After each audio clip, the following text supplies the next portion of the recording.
Not a problem at all. Remember, this is interactive. So we want to hear some stories from you as well. Okay, guys? So in your chat box, just put some funny anecdotes or stories of anything that you hear. So if you hear our speakers speaking and it's reminded of you of something that's happened to you in the past, something recently, or anything that you find interesting or quite funny, then share it with us. Share it with us. We want to hear your stories as well. This book is all about resources and stories to help each other.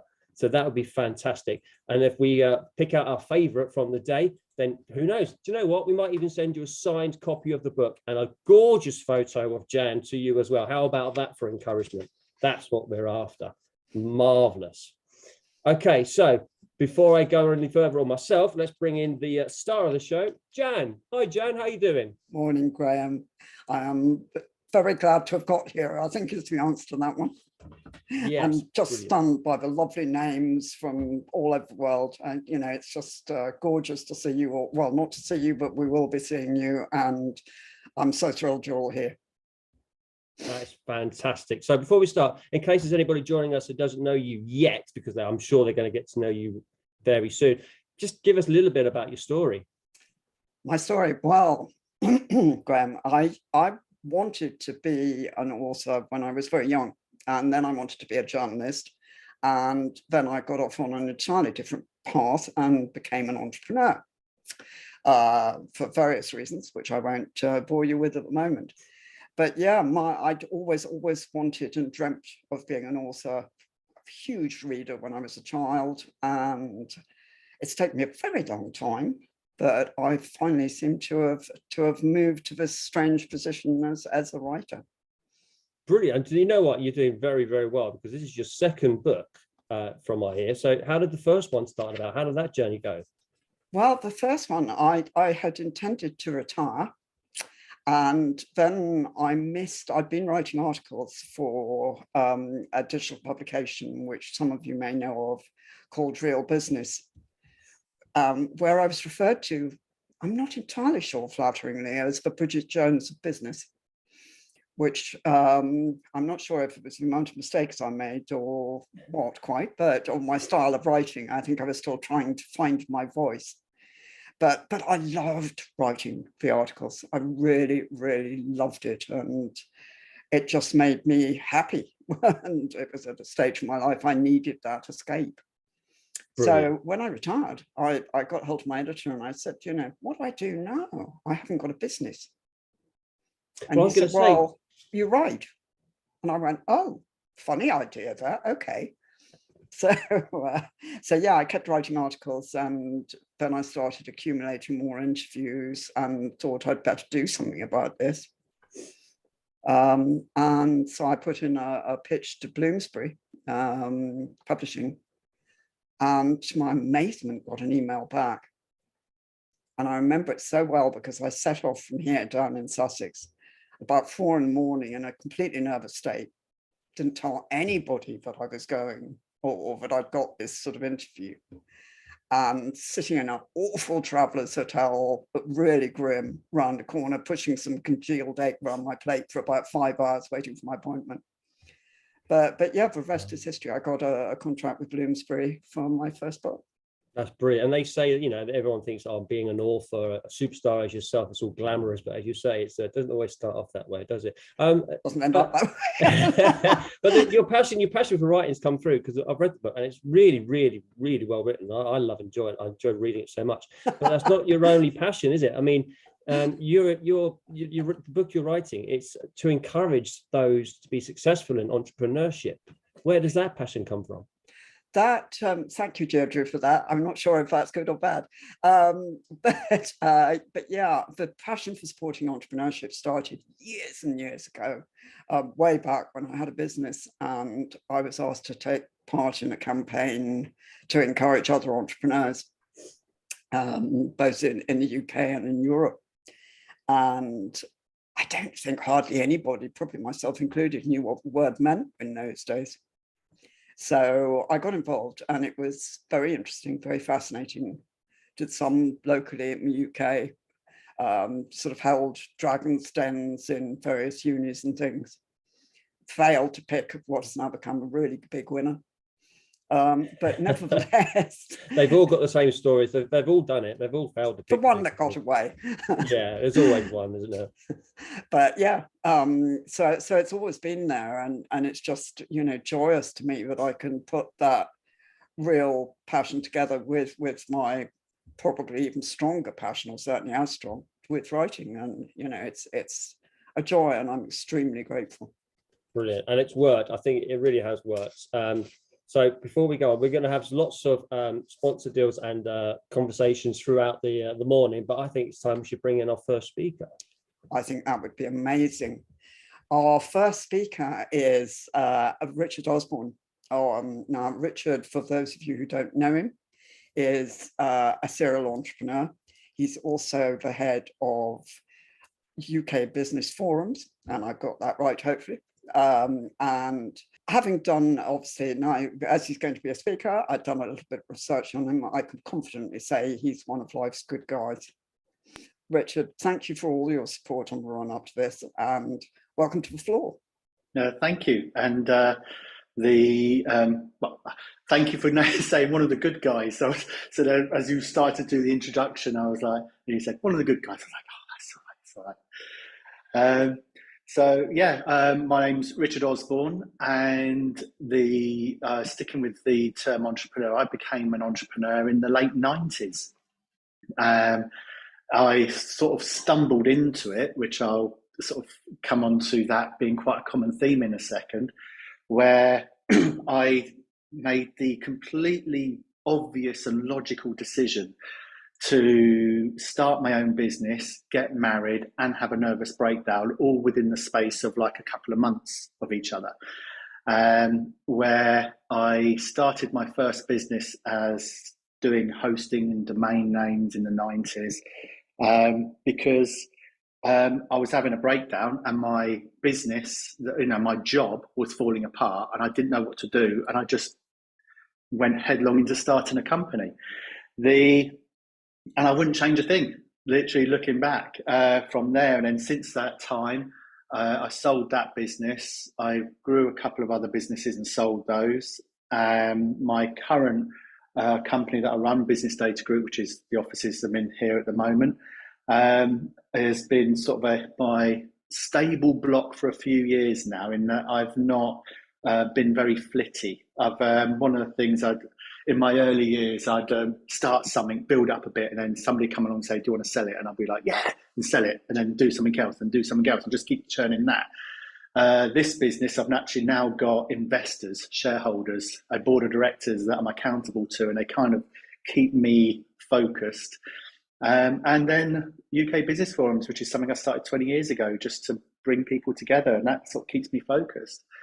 But when Jan contacted myself and spoke about the launch today and said, you know, would you be happy to say a few words about what it's like, and sort of how people would start, you know, why somebody should set up their own business. My immediate humorous response was, don't do it. You've got to be mad to do it.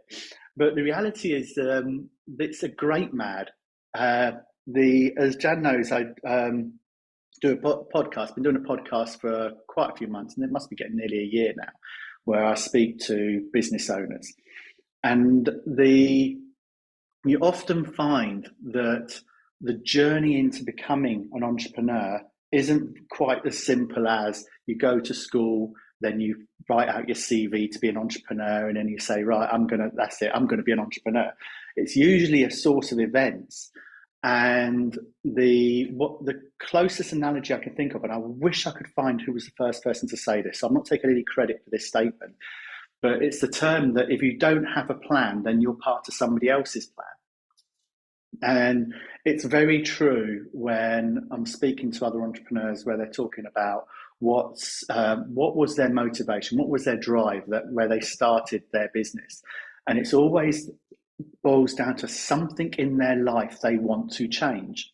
Something isn't quite going the way they want it to be. And that could be a whole host of different variations. It's unique for each individual, but they're taking control. For me personally, my environment, my life I was having at the time was falling apart. I was having a breakdown. And although it wasn't planned, it enabled me to take control. And my why for me is very much I want to provide a stable home for my children. It's as simple as that. I didn't have a stable home. I had times growing up in a women's hostel with my mum, or sleeping on people's couches, or even in squats in Dunstable where we'd gone into empty houses and were sleeping there. So I wanted to create a stable home. But one of the main reasons for having that why is it has to be strong, because you have to be resilient. If you're part of somebody else's plan, that person is dealing with what needs to be done. They're telling you what to do, and you have your roles, your responsibilities. And if you have a bit of a tough day, you have a bit of a tough day. Yeah, that's fine. You know, you go home and you come back the next day, and the next day might be different. But when it's your business, then you are that person that's making those plans. So with that responsibility comes the highs and lows. The highs are amazing. Just behind me, there's a couple of trophies there. The high of being at one of those events and you're being given this trophy, the recognition that you're doing something good. The dopamine, the adrenaline is right up here. They are massive highs. You secure that big order you've been chasing for a while.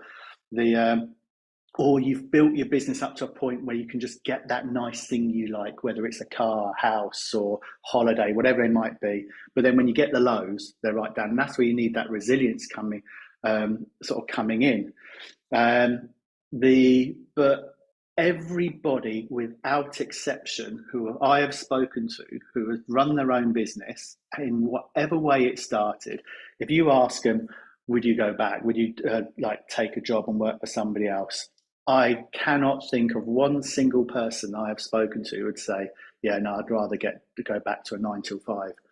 Once you've done it, you don't go back. It literally, you become almost like a junkie to the adrenaline.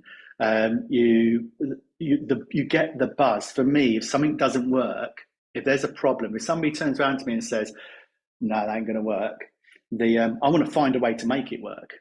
They might be right in what they're saying. My original plan may be completely skewed and just I'm approaching it all wrong.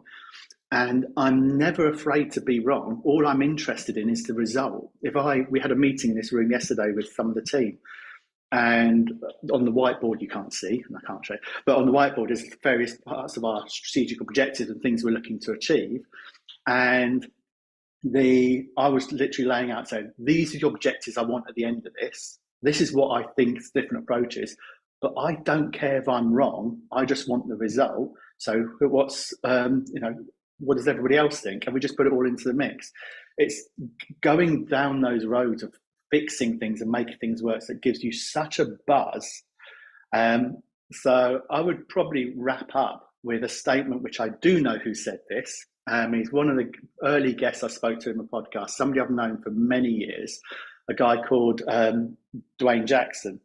Now, he's a fantastic entrepreneur, had a really rough start in life, built up a tech business with the support of Princess Trust and sold it and done very well for himself. And he said that if you're traveling from London to Leeds, you don't sit in your car on your drive and wait for every traffic light to turn green before you start your journey. You know where you're going, you know what the destination is to be. And what you do, you just start the engine, pull off your drive, and you just go.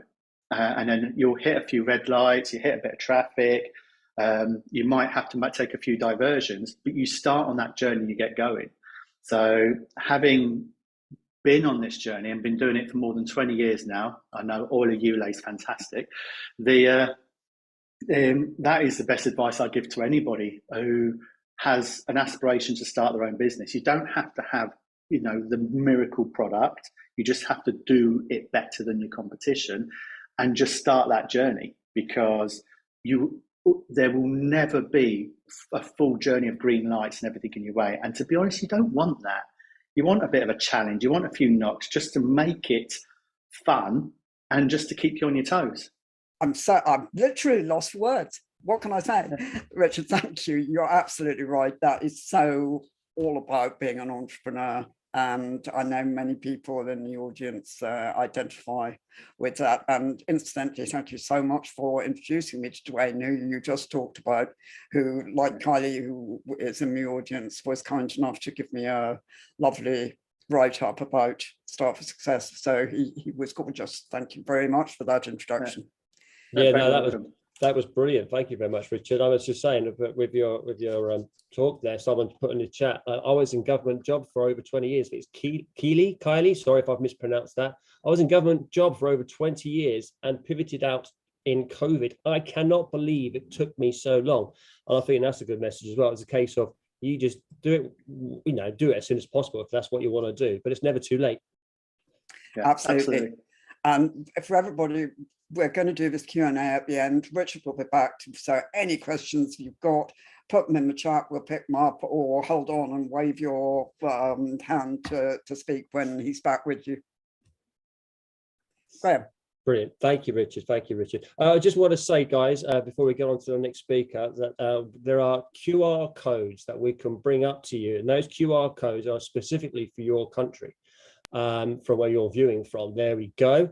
And then you can see. So if you use those QR codes, you can get a link to buy the book and leave a review. And that would be marvelous. Honestly, the book is fantastic. And you've got so many people there from resources that you can use, some stories. It is a tool rather than just a book to read. It is brilliant. So grab yourself a copy and then leave a review. Feedback is always, always welcome. So yeah, use those QR codes there and scan them when you can. And I'm sure we'll bring them up sometime in the future in this book launch again as well. Okay. I'm sure we will. And now we have a real treat for you. We have a whiz of major whiz at branding. And branding, as all us entrepreneurs know, matters so much. And this guy has been responsible for supercharging a whole load of brands. So he really knows what it's about. Danny, are you there? Thank you, Jan. What an introduction. Got a lot to live up to now. But I appreciate you getting me here and having me be part of the book launch and everything. So thank you. It's funny, things like this really make a bit of a dent in the world, don't they? When when you publish a real book in the world, and so to be part of it's quite special. So thanks. What can I tell you? I mean, my entrepreneurial journey's been quite varied. I often tell the story of this illusion of happiness that we have, where, and certainly in my story, that's the case. So I always wanted to be a designer as a kid, and I went to an all-boys school in Coventry, of all places. I think they used to, in the medieval times, used to send people to hang there. So I'll tell you what kind of a place Coventry is. But I went to an all-boys school, and they were trying to become a sports college at the time. Sports academy rather. So there's no real encouragement or support for creative industries, and I just left and went and got a job like everyone else, even though I was the only kid in my class who, when someone said, "What do you want to be when you grow up?" my hand shot up and everyone else kind of shrugged their shoulders. So I didn't go into it, and that led to a 10-year career in financial services, which served me very well in the long run, because it's interesting now I'm in the design world and the branding world, and I see a lot of people come from academics of being trained to be a designer, but can't communicate with people or go out and get clients, and they never got taught how to do sales or marketing or any of those things. So actually learning about the things you need to be successful when you start is really important, which is why it's really it's always a great guide to have someone like you, Jan, along the journey with them. And I wish I had something like that when I was younger. It would have saved me a lot of stress and a lot of heartache. But the short version of the long story is that one day I became a mortgage advisor. I expanded my business with a colleague, and we expanded from insurance into mortgages, got qualified, and I noticed that the industry was a little bit broken. And went and built a proof of concept called Mortgage Digital Mortgages that I later sold to a company in London who won a £3.5 billion government contract with it. And it was the first time it had ever been done. But as part of that process, however sexy it sounds, it was a 6-day a week, 20-hour day kind of project. There was a lot on the line for it, and I remember turning up to London to the office to present almost a final product, as it were.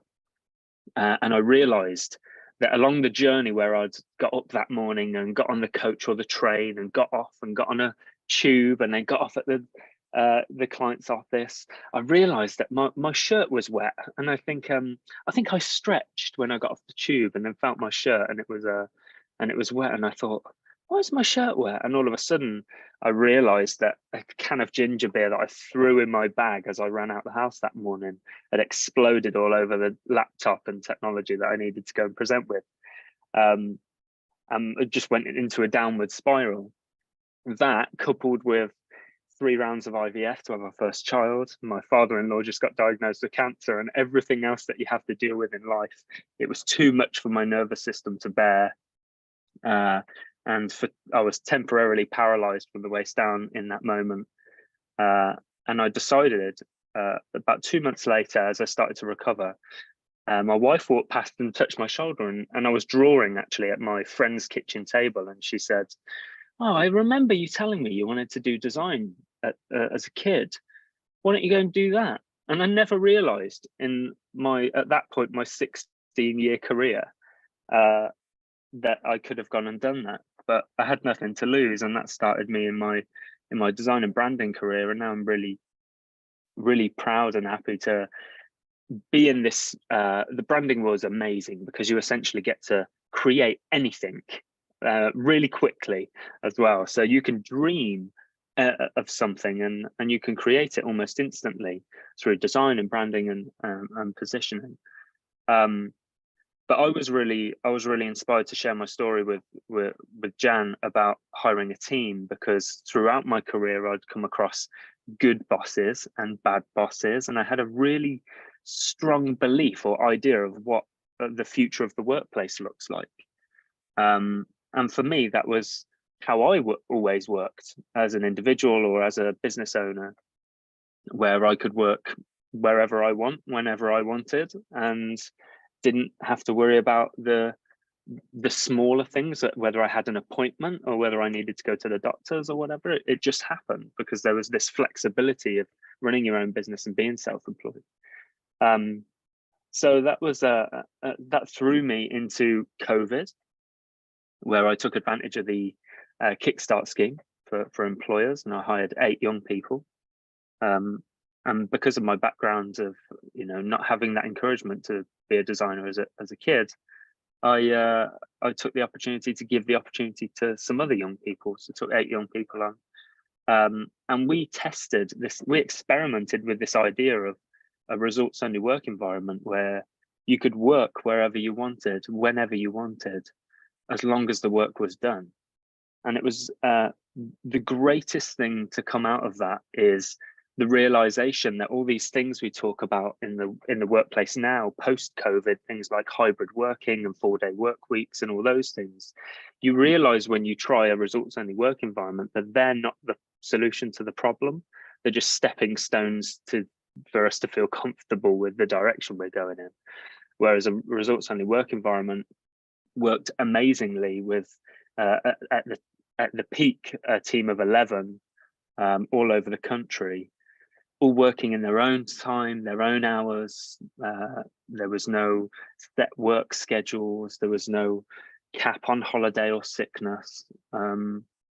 And it's amazing what you can create when you remove all of these preconceived judgments about what the workplace looks like. And now I've been an example, I guess, or people using it as an example to councils and policies and companies and other people to get inspired by this experiment I ran that I became so proud of. And one of the things that I do share with people, if you want to have a look, is something we created in my business called the Culture Navigator. And it's a set of 12 principles that we work by. And just by going by these 12 principles, you can work better, more flexibly. Teams can be happier, healthier, and better off for it. So if it's okay, Jan, I could share that that concept in there. Yeah. Absolutely, Danny. Yes, do share that. And also at the end, when it comes to the Q&A, I'm sure people have got specific branding questions, which they'd love to ask you as I built you up on branding, and I'm sure they'll have some questions for you on how to perfect their branding. Amazing, thank you. Branding it's funny. When I became a designer, I realized that design was my skill, but it's not what was really valuable about my experience. And I'd spent the last 15 years before that solving problems just in a different way, you know, through insurance and mortgages and those things. And I realized that actually it's really well adapted to solving problems with design. So branding became my thing, the thing that I love. And now, because I run a business based on net zero, and I've got a big interest in sustainability, I work with amazing people. My current big thing is I was approached actually to work on an amazing brand for the Good Business Charter, which is like the UK's version of B Corp, if you like. And it's owned by a guy called Julian Richer, very well known for his ethical capitalist kind of views. So it's a real pleasure to be recognized for using my skills in a really good way. Yeah, it's something I'm really proud of over the last 15, 20 years or so. So thanks for having me, Jan. Danny, thank you so much. Like I say, I'm sure we'll have lots of branding questions for you at the end. Graham, over to you briefly before we move on. Yeah, absolutely. Just want to highlight one of the sponsors we've got today. It's SenseCheck. Start using SenseCheck for free. So we've got a promotion code for you. SenseCheck is an online platform that enables business-to-business owners and marketeers to give each other unbiased, arm's-length feedback to validate marketing initiatives. Get 10 free test credits to use anytime in the next 3 months, and that's worth £398. So that's well worth it. And you can use a promotion code to enjoy 50% discount, and use the promotion code BL50P. So that's BL50P from SenseCheck. That sounds really, really worth it. Really good. Definitely. And just briefly, that's oddly enough a second company of Roger Jackson's, who's in the book as well, but under a different company. So thank you, Roger. That is going to be very much appreciated by lots and lots of people here. So, Graham, am I right in saying we ought to bring on the lovely Lena Barker? I will tell you while she's getting organised and unmuting herself. I've known Lena now for a couple of years, and it has been just such a joy getting to know her. She's the marketing genius behind the brand Aaron Wallace, and you know, like I say, marketing, and been a lovely, lovely time we've had getting to know each other. Lena. Hi, thanks for having me, Jan. My pleasure. So I guess I'll start by introducing myself. So I think unlike your first speaker, I've always wanted to be an entrepreneur. It's been something since I was a little kid. I think it's because my mum had businesses, my dad had businesses, so I came from that world, and I've always wanted to leave my mark and do something extraordinary. I just didn't always know what it was. So I started my first business when I was 16 years old. But prior to that, in Holland, I grew up in Holland. So in Holland, you've got, it's now called King's Day, but it was Queen's Day when I was growing up, which is on the birthday of the Queen at the end of April. Everybody gets to sell. It's a massive, basically garage sale all over the streets of Holland. And I think that's when I first got my taste as a really young girl of like that exchange of goods for money and that excitement of being able to sell something of yours to someone else. So I think that's really what sparked it. And I started my first business at 16, which was a hairdressing business. I then, in the background, obviously was doing my education. So I went to university and I ended up doing advertising and marketing communications as my degree.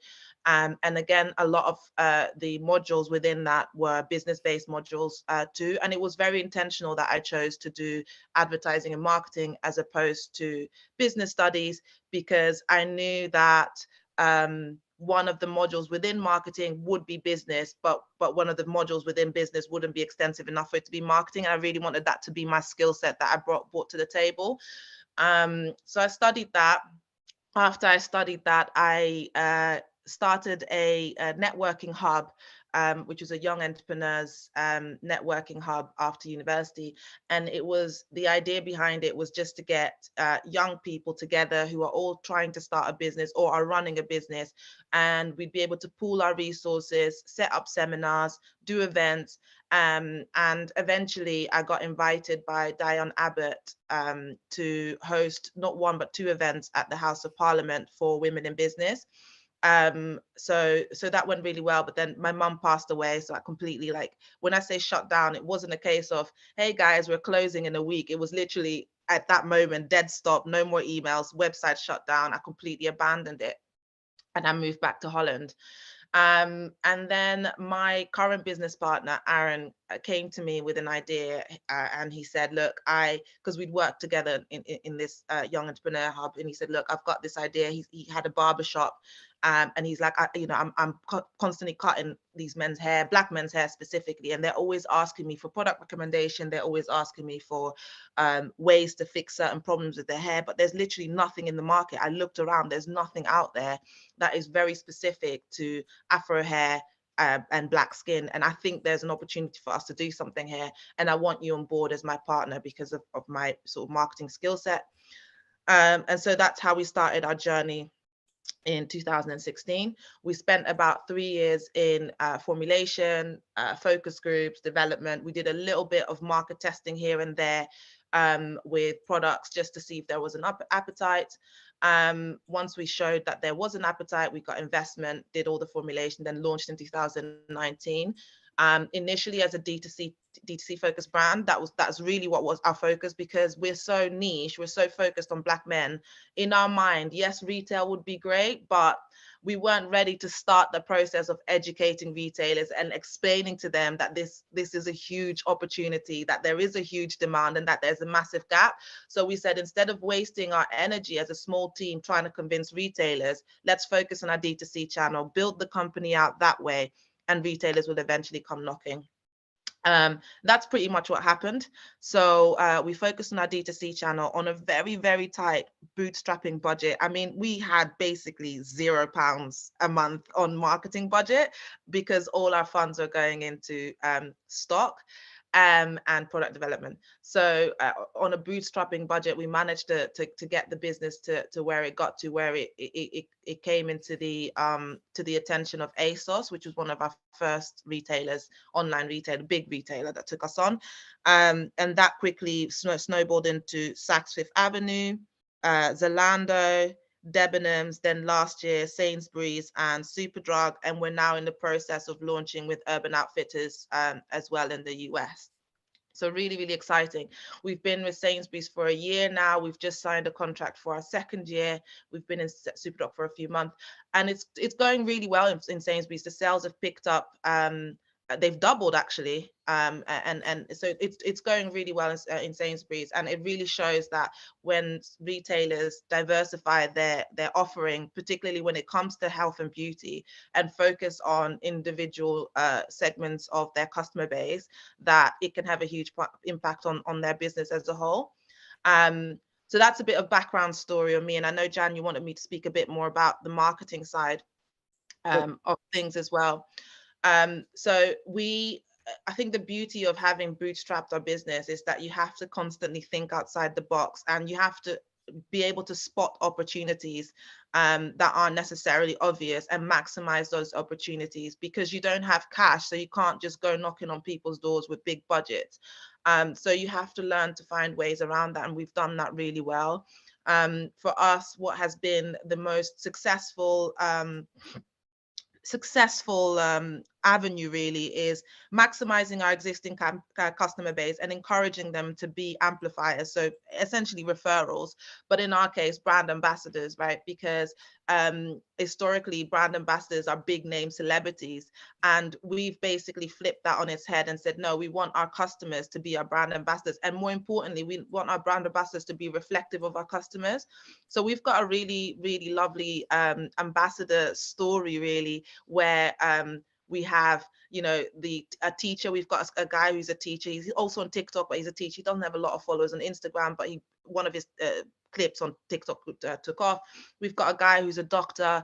We've got a guy who is a model, perchance, because that's also some of the careers that people want to follow. But we really wanted to have a cross section of our customer base so that success can be reflected in all parts of life. We've got stay-at-home dads. We've got people with 500 followers. We've got people with 100,000 followers, and they all get the same love, and they all get, they all really love the brand, and that's the most important thing. So brand ambassadors, referrals for us was a really strong channel. And the other side was PR. So because of my marketing background, I had learned the power of PR very early on. And I think a lot of people who start businesses, or the guys I speak to, they think that you need to have a special skill set in order to utilize PR as a tool, or they believe that you need to have something magnificent in order for you to get press. And so they tend to shy away from doing that. But press is such a powerful tool. It put us in front of retailers, it introduced us to new audiences, and it also introduced us to investors. And it can be something as simple as looking at some of the things you're doing, like product launches. We always write a press release, no matter what product we're launching. That press release goes on our website. Sometimes it gets picked up, sometimes it doesn't. We write press releases for any kind of company updates that you can think of. But we also use our customers for case studies to create some stories and to highlight the importance of our products. And we go to journalists with those stories. Sometimes they're interested, sometimes they're not. But when they are, it can create such a lovely snowball effect, because journalists watch other journalists as well, their stories. So for us as a company that had zero budget, it was our customers, our brand ambassadors, and PR that were really the driving force to the business in the early stages. And then once we did get some more money, we started to introduce Facebook advertising and stuff. But for us, it's nowhere near as strong or as powerful as PR and customer referrals. So that's really a bit of background of me, and the two key things for me that I think, especially as a startup business that doesn't have to cost a lot of money but can have such a high return. Brand ambassadors, customer referrals, and PR. Lena, you're a star. Thank you so much, and thank you for those tips, because I think I couldn't agree with you more for what it's worth, but you have done so much with that brand, and I'm just in awe. And you're fantastic, and thank you. Thank you. Thank you very much. That's fantastic, Lena. Brilliant. Thank you very much. Just a little comment on the old chat books there. I just asked anyone who had a superpower for their entrepreneurship. And again, I apologize if I mispronounced it. It's Kylie. Kylie, thank you, Jan. I'm so bad. I'm so apologetic. Kylie, the superpower I think is important is networking, communication, and seeing each other as support rather than competition. I think business ownership, leadership, and entrepreneurship can be lonely as you get started. The power of referrals is a favorite. And yeah, I completely agree with that completely. And one of the wonderful things about the book, Start for Success, you can see all these people have come together and working alongside Jan to produce something to help each other. Rather than just be competitive. Before we bring in the next speaker, Jan, I just wanted to mention one of our other sponsors, the French Bedroom Company. The French Bedroom has carefully hand-selected a range of luxurious, stylish, and ornate pieces of furniture. These highlight the very best in French bedroom design and curated collections of luxury beds. And if you go on their website, you can get 10% discount using code STARTFORSUCCESS10. So you definitely want to get onto that website and have a look there. I have to tell you, I am a huge fan of their products. Graham, before I even met their lovely founder, about to introduce her, I was a fan, and I have one or two things in my house, and I can personally recommend them. Georgia, are you there? Hello, nice to see you. Thank you. I will shut up and let you speak, because I know you will be awesome.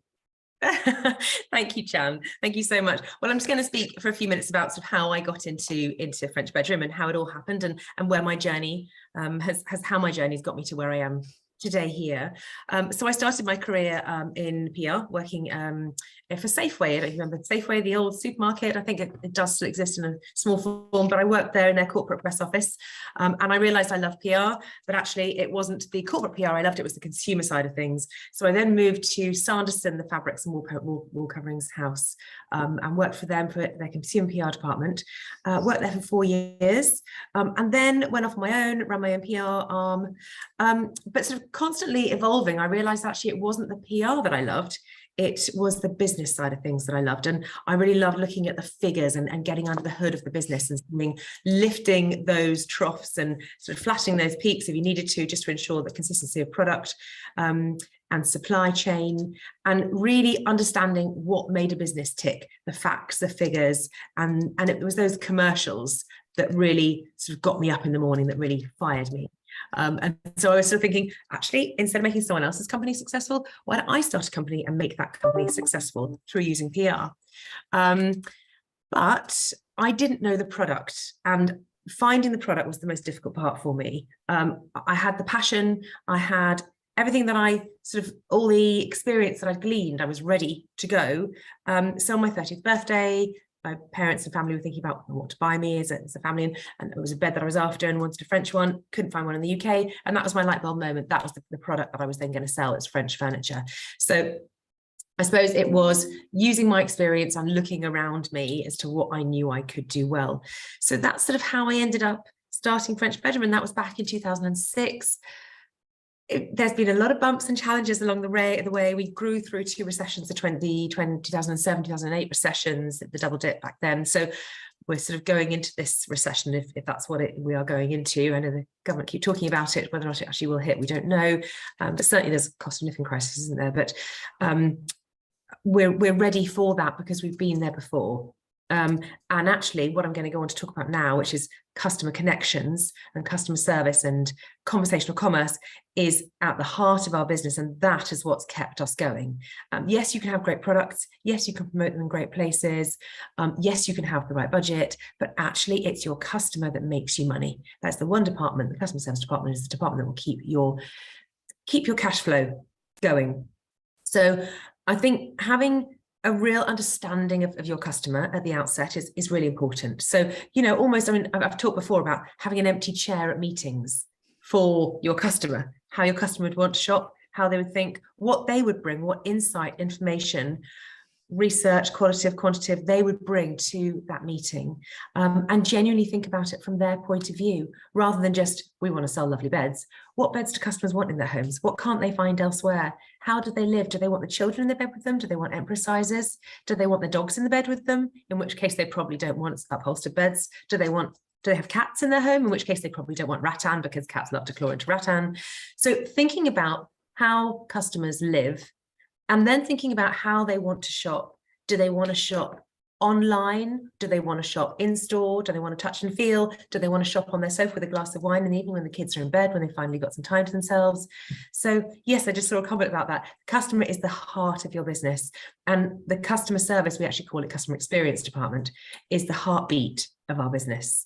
And when they say jump, we all say how high. And it's very much always thinking about what they expect from you as a brand, what they come to your brand for. It's not just products, it's the connection with your products, and it's how your products make them feel. So yeah, I think having genuine empathy for your customer and how they want to shop. We're a mainly female team, and so we design beds for women. And we design beds for women by women. So they're, very feminine, they're very romantic, and of course they've got the elements of French style as well.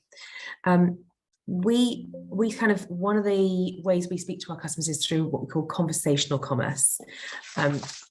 So we get to know them, we understand what life stage they're at, whether they're pregnant and they want their bed in a hurry because there's a new one on the way, or whether or not they are empty nesters, their children have gone to university, and whether they're buying a new home and they're waiting to receive their keys, in which case you need to store their furniture for them. And it's all of those little tiny understandings of your customer that make them feel connected to you and your brand. And then I think, as Lena just said, you actually end up with advocates and ambassadors.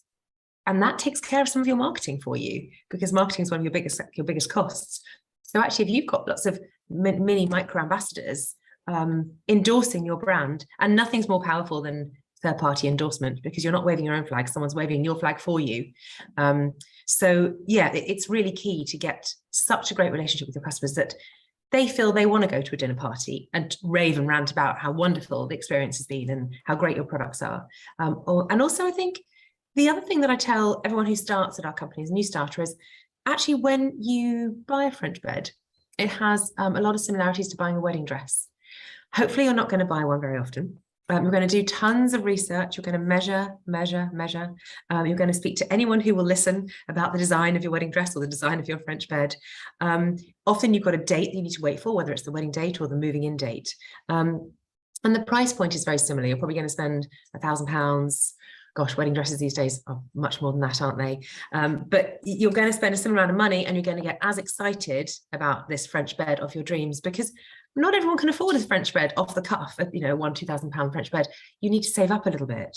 And that journey of saving is the exciting part. And that's the journey that we want to go with and on our customers, with our customers. So I think getting to know them is really important.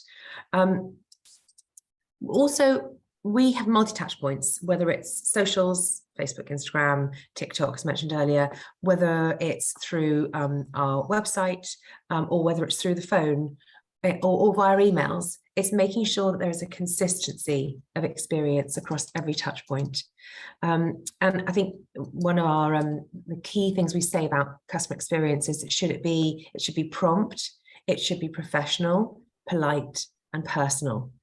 And so you should really feel that you are kind of getting an emotion for what's happening with your customer behind the screen. So you get to know them, and it's kind of, hi Jan, how are you? How are your dogs? Is it all going well with your house move? And that's much better than, hi, it's Shirley, can I help you today?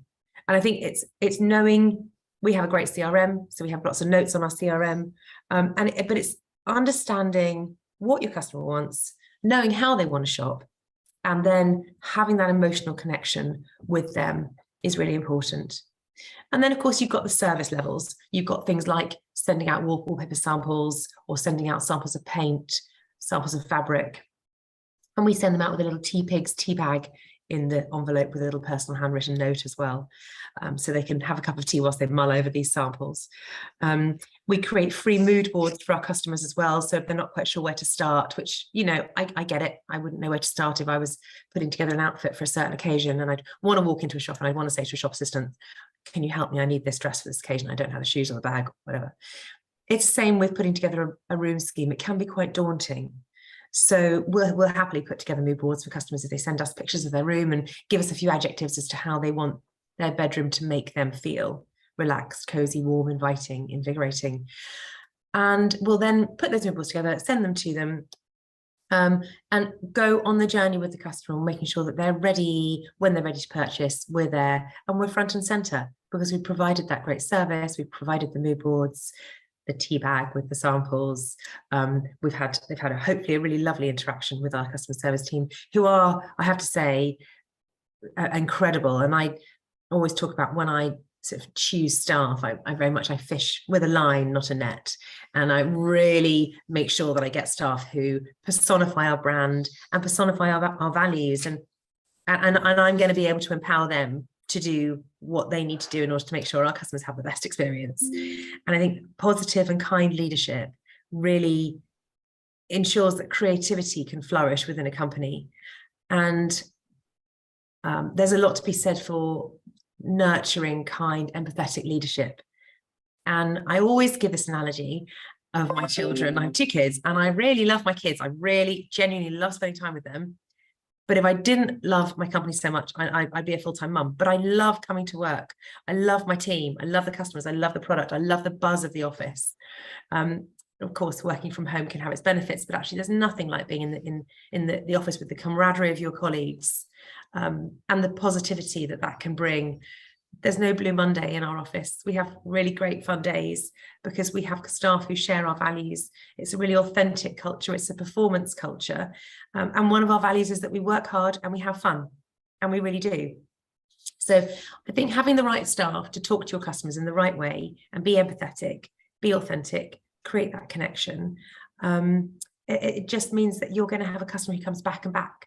Your initial outlay with marketing costs is acquiring that customer, so finding that customer. So we'll pay anything between £70 and £200 to find and acquire that customer, to get them to convert. And that's quite a high amount of money. It's a big cost. That'll be what Google charge on the cost per acquisition. Cost per click is different. I'm sure you're aware of that. But cost per acquisition of a customer is high. So we need to make sure that we get as many opportunities to sell to that customer, because of course we're in it for commercial reasons.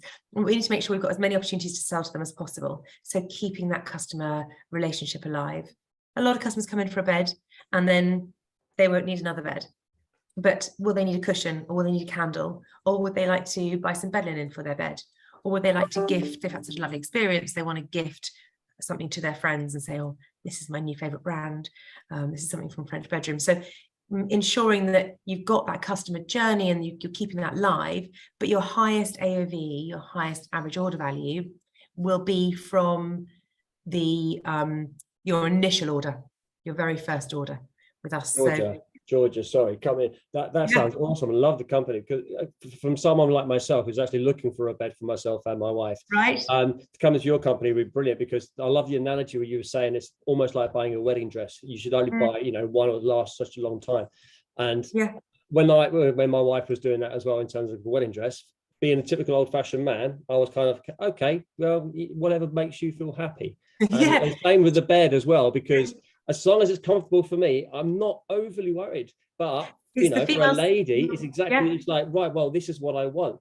And for my wife to get any feedback from me is like getting blood out of a stone. But to come to a company like yourself is probably it's very common. Far better. It's very, very common. Yeah, exactly. We find that all the time. I get on board of that, absolutely. I can listen to you all day long, Georgia, absolutely. But obviously, I can talk for hours. I can wax lyrical about French I'd love to listen to you as well. And... Brilliant, Jan. Georgia, thank you so much. Your pulse ethos with customers is just absolutely on the nail. You're brilliant. Thank you. Thank you. And I'm sure there'll be lots of questions at the end in the Q&A for you. Thank you. Graham, should we move straight to our next speaker on that point? So there's time for the Q&A. Shem, have we fished you out of the audience where you were hiding? Who is there? Very kindly breaking his holiday to be with us, and has created this amazing community for parents with Goldilocks, which I am in constant awe of, because the humor and the sense of community. And Claire, if you're with us today, this is the person I mentioned to you when I very first did a coaching session with you, or mentoring session or whatever, but you should really listen to it, is Shem, and have a look at what he gets up to. So, but essentially today he's going to talk about a little about early financing in incubators and accelerators and his experiences with them, I think. I'm rambling. Shem. Thanks, Jen. I appreciate the intro. I do apologise in hindsight, in advance actually, because I am in a very country town, New South Wales, and the internet isn't awesome. So if it is too bad, let me know and I'll turn my video off, and we can go from there. But hi everyone, great to see you here. Nice to connect again, Jan. I've been speaking with Jan for a couple of years now. And it's always good to chat with her. So I'm from Goldilocks, and a little bit different to everyone here because I actually come from an engineering technical background. So I started off as a medical device engineer and got a very cushy job with the government, health government here in Australia, and earn, a nice wage, 6-figure wage and stuff like that. But after 10 years, I got, shall I say, itchy feet, a little bit bored of working on devices and working in hospitals and that type of thing. So I was looking around, and what I noticed with healthcare is, which I'm sure a lot of people do, is we're really running out of money to do it. So we're looking at new ways to improve how we deliver healthcare to make it more efficient, work better, and more customer focused, because at the moment it's very, very hospital focused. And so, customers want to do things like do it at home and, in their own time and, quickly and that type of thing. So we started working and tinkering on a few things in the shed, and came up with smart clothing. And so basically, in short, what it is integrating sensors into clothes to make the most easy and comfortable monitoring devices you'll come across. So the first one we developed, just because that explains what it is a baby singlet, which has sensors integrated into it, and it detects the baby's feeding, sleeping, breathing, skin and core temperature. And what we do is we then use AI to interpret this data and provide coaching and advice for new parents.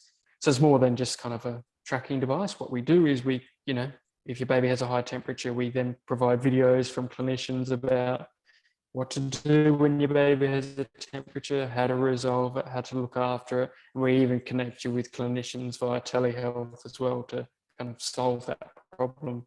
So what we like to think of what we are is more a virtual health assistant, a doctor at home without having to pay for a doctor to be there. We got one on, so it's like, this is our brand, and this is the little module that goes on it. So it looks like normal clothes. You would never know that it's like that.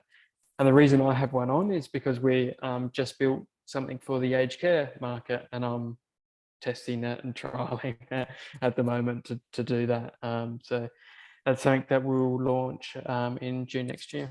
Amazing, Shem. I didn't know you So were doing getting onto the subject of our journey. Yeah, it's been undercover a little bit. You're just starting to talk about it a bit more now. But yeah, we got a grant from the Australian government and are working with the largest aged care provider in Australia to do that. So yeah, that's exciting.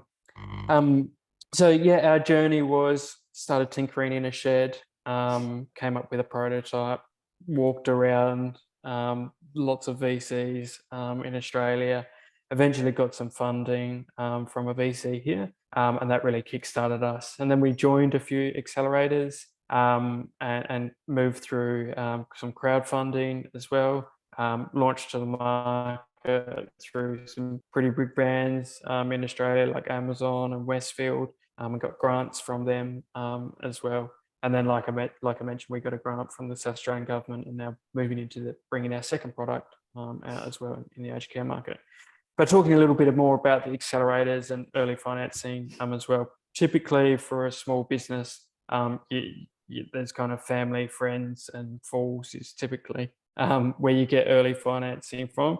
But also, accelerators are another good avenue to get funding from. And we've been through 3 or 4, I'd say, at this stage, and they're all quite different. The ones that we've been through, some have been money, some have been more corporates, so more about partnerships, and they've all been quite different. But I guess some of the general things that I would pull out from accelerators and incubators is that not every business is suited for them. You kind of need to be a venture ready business or a venture capital business, and so not every business. It's really about sitting down with the vision that you want to do, what you want to achieve, and working out if that aligns with accelerators, because they're going to sit around your table and push you in that area as well. And particularly if they come on as shareholders or something like that, that can be challenging if you want to keep yours going. So it's really about knowing your business, where you want to go, your vision, before kind of signing up to it. And then the other thing is that, yes, it might come with some money. Yes, it might come with some business mentorship and that type of thing. But really, the most lasting and most beneficial thing that you ever get from it is the cohort that you're with, the friends that you make who are in similar areas, working on similar problems as you. They are your best asset that you ever got from an accelerator and incubator, because it's so much about what we're talking before about collaborating together and stuff like that. That's that's how you build a business. The secrets and secret squirrel business and that type of thing, really it doesn't work in the modern world for business anyway. And so that's really a lasting benefit. So I would be specifically, if you're signing up for an accelerator or an incubator, I'd be specifically looking at what area they focus on and what likely people are going to be in there and whether they're beneficial from you. So, I mean, for us, we're really in health and technology. So we're looking at like medtech specific ones and health insurance ones that are run by health insurance companies. and that type of thing, rather than your general one, which anyone can do, or your fintech one, or your that type of thing. So that's really my key advice from it. Yeah, happy to talk about my experiences later. I think that would be super, Shem. I'm sure there'll be some questions, and I don't know if you saw the lady in the audience who I know. I pointed her in the direction of how you built a community for parents, because I think what you've done there too is just amazing. It's like all of you, I'm a huge admirer. Thank you very, very much. Wary of the time, should we leave? We'll see Shem again at the TNA. Should we leap straight to Tom? Yeah, absolutely. I think so. We've got more time at the end for many questions. Exactly. This is Tom Mills, everybody, who is a brilliant sustainability champion, and he's there. And he has far better reception than anywhere because he's coming from India this morning, and he's clear as a bell, unlike the rest of us. Tom, good morning. Hey, morning, Jan. It's wonderful to be here. I think I read your book and I thought it was fantastic. It sort of reminded me of sitting around the kitchen table with a load of fascinating, impressive people coming across a similar type of challenges, and I felt like I was able to sort of glean some of those amazing insights from them. It's dense with learning, so thank you. What I thought I'd talk briefly about today is a bit about the TOS journey and how we've got here, but also talk a bit about why sustainability is important for entrepreneurship, and then talk about why entrepreneurship is incredibly important for sustainability. But being a sort of spending quite a lot of my career in academia, I'm going to start with a definition. So I think sustainability is a term that gets bandied around a lot. But I think it's worth thinking about it in terms of integrating environmental health, social equality, economic vitality, to create healthy, resilient, cohesive communities, and doing that in a way that meets the needs of this generation, the current generation, but without compromising the needs of the ability of future generation to meet their needs. And I think that's incredibly important to look at that through that lens. In terms of the TOS journey, I set up my first. It's a bit grandiose to call it a business or a catering company. In reality, it was 3 boys in their bedrooms with an industrial cheese toasty press at our school. I went to a cathedral school, and a lot of us, we slept on the campus there. And so we started to notice that we saw great demand for our, a bit grandiose to call it product, but we had, our products really spiking in the evening. So around 9 to 10 o'clock when people got very hungry, and we started to develop a means of distributing around the school late at night in the dark, sort of, cammed up, and we started charging these big premiums for how much risk it took. So that was sort of some insight into some of the product pricing that we got onto. But that also very nicely, when I spent my gap year with the British Army, where I completed my commando training in the UK and then in France. And it was really while I was at university that I became fascinated by the trade-offs involved in economic development and the requirement for the economy to bring people out of poverty, but at the same time, environmental degradation and the social cohesion issues that can come with economic development. And as a result of that, I studied extensively, but also I've spent most of my career living and working in those regions of the world where these trade-offs are most intense. So Zimbabwe, Rwanda, DRC, Pakistan, Myanmar, India,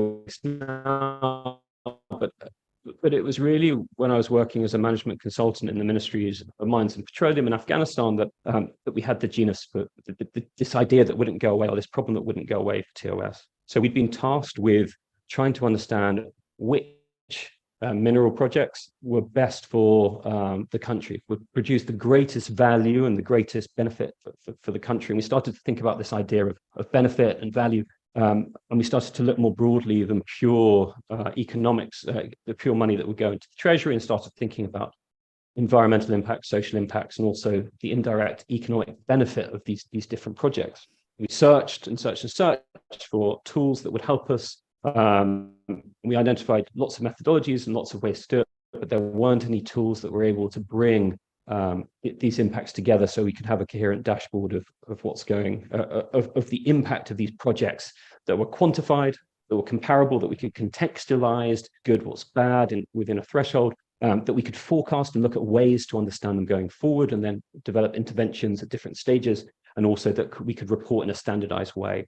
And so we set up TOS to be able to respond to some of those challenges, and we build software, and also we provide consultancy around what is the future of sustainability.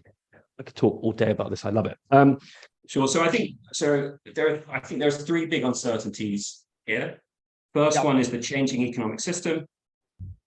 Externalities, including the voice of future generations into decision making. So we're seeing big corporates having representatives of generations to come. We see the Welsh government doing this incredibly well.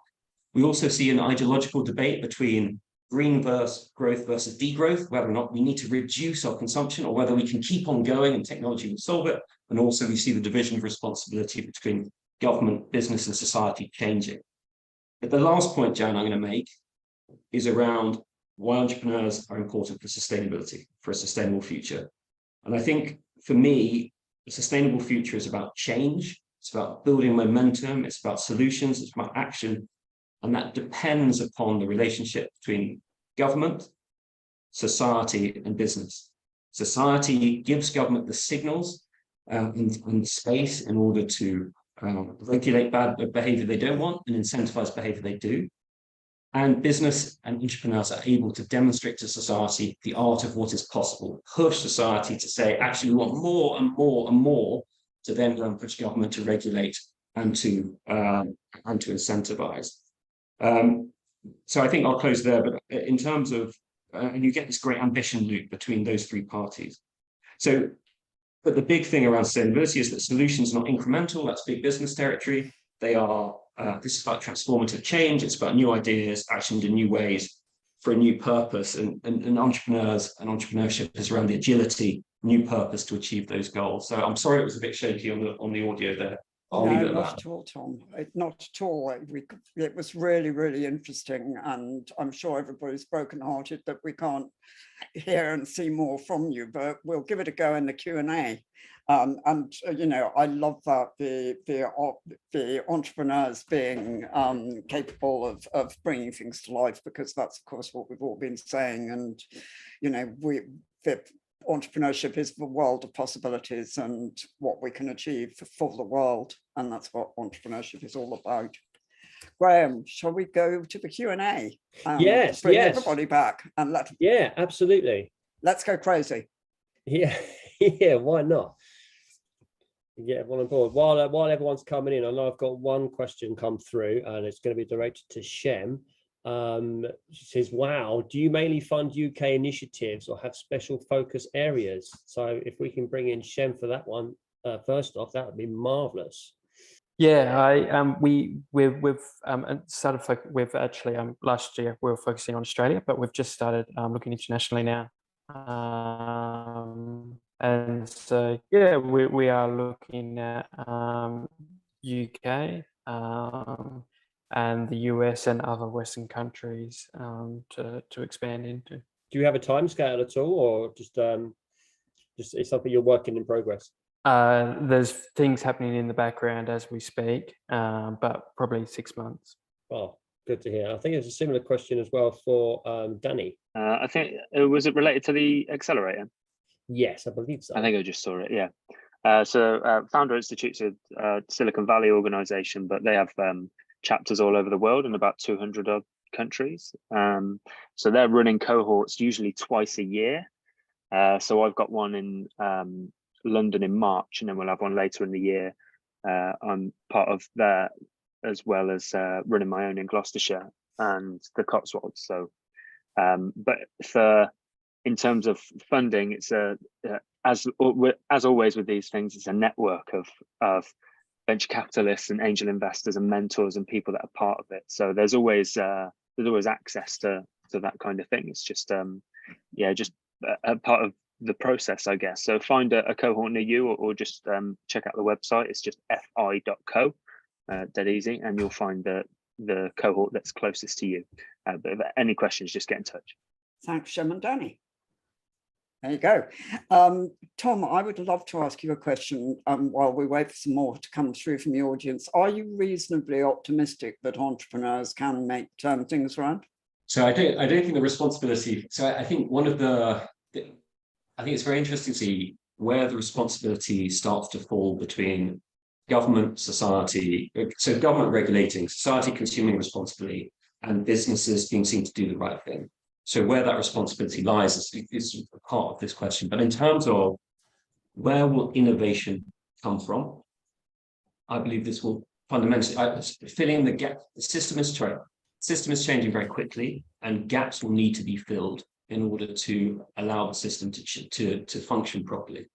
And I think that entrepreneurs will be able to fill the other people who can fill those gaps.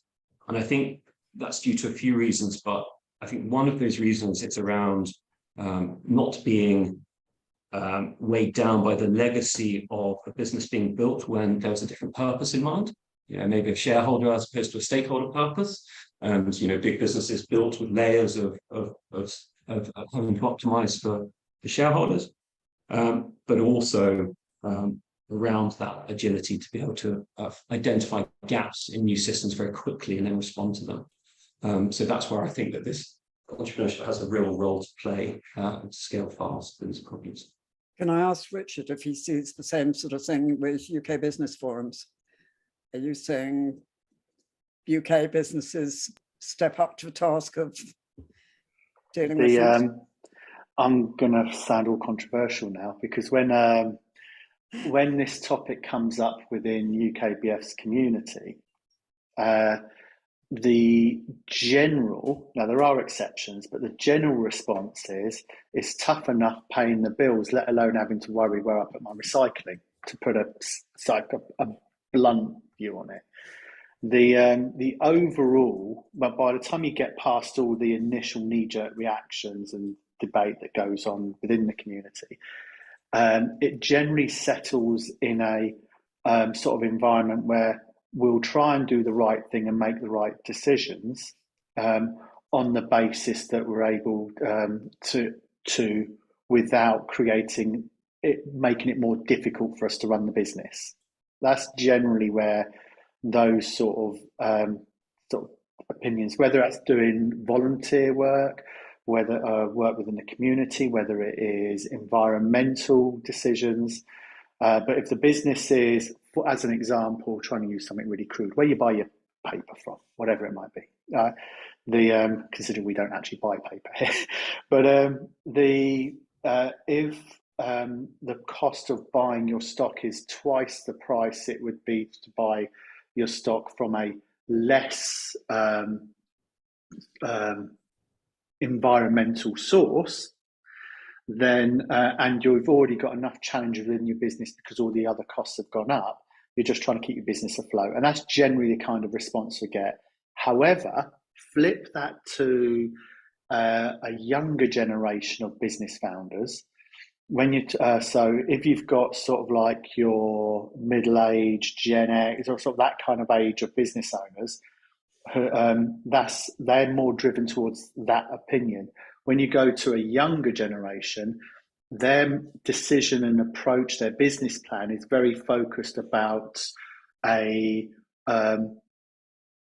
aspiration to support whatever that support may be, and whether that is environmental, whether that is community driven, whatever it might be, at the very outset in the foundations of when they're starting their business. And they have a very stronger view towards good. I'm going to have to leap in here because we're nearly out of time. Georgia, I'm going to ask you to, as you haven't had a question yet, I'm going to ask you to filter this one on the whole panel because we're nearly out of time. What do you see as the number one challenge in the next 12 months and the biggest change for consumers in the next 5 years? It's got to be the cost of living crisis. It's got to be spend. And I guess in a way, similar to what Richard was just saying, if you've got a customer who can only afford a bed for £1,000, they're not going to be necessarily thinking about the provenance of the oak or the provenance of the fabric, where it's come from, where it's made, where the foam's made. They're not going to be thinking about buying natural fillings of cotton wool. They're going to be thinking about the cheapest that they can buy. and with cheap comes plastic, and we all know about the production of plastic. So I think the biggest challenge for me as a business owner is doing the right thing responsibly whilst being able to get the commercials right. Because we developed the UK's first plastic-free mattress that had no plastic in it at all, not even the thread. And it didn't sell because it was so expensive. So it's a real shame. But I think educating the consumer into what they're buying is key. But at the end of the day, when they're being squeezed and their heating bills are astronomical, everything else that they've got, then they're unfortunately just going to have to take the hit on other items.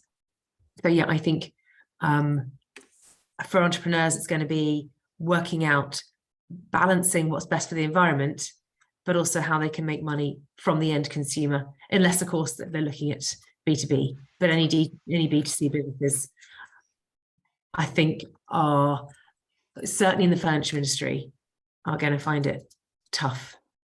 Thank you. Thank you so much, Georgia. I'm sure you're right. I think it's going to be a battle.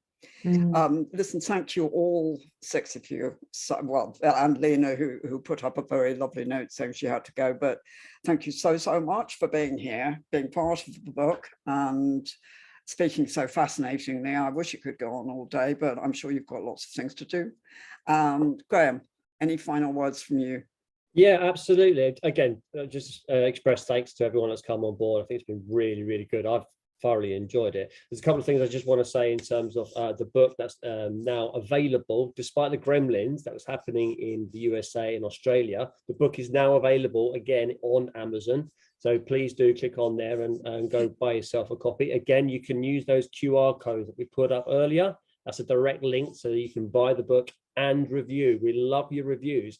The more you review the book, the more attention the book gets, the more likely I'm going to be invited back to present to you, because I'm just a big egotist and I love to be in front of people and talking. But it was so nice to see everyone speak. But yeah, use a QR code, buy the book, and go for it. Remember, #Start4Success. So you can always contact Jan through her website, jancravell.co.uk, and you can also use the #Start4Success on the media. Okay, Jan wants your feedback. We're a big family. Entrepreneurs should be a family, and I think that's just been showcased today. Absolutely. Second that entirely. Thank you so much. You are, like I say, you are amazing. I'm just in awe of you all. Thank you. Thank you. And thank you to the lovely audience for coming, for questions, and just huge thanks all round. Have a good day, everyone.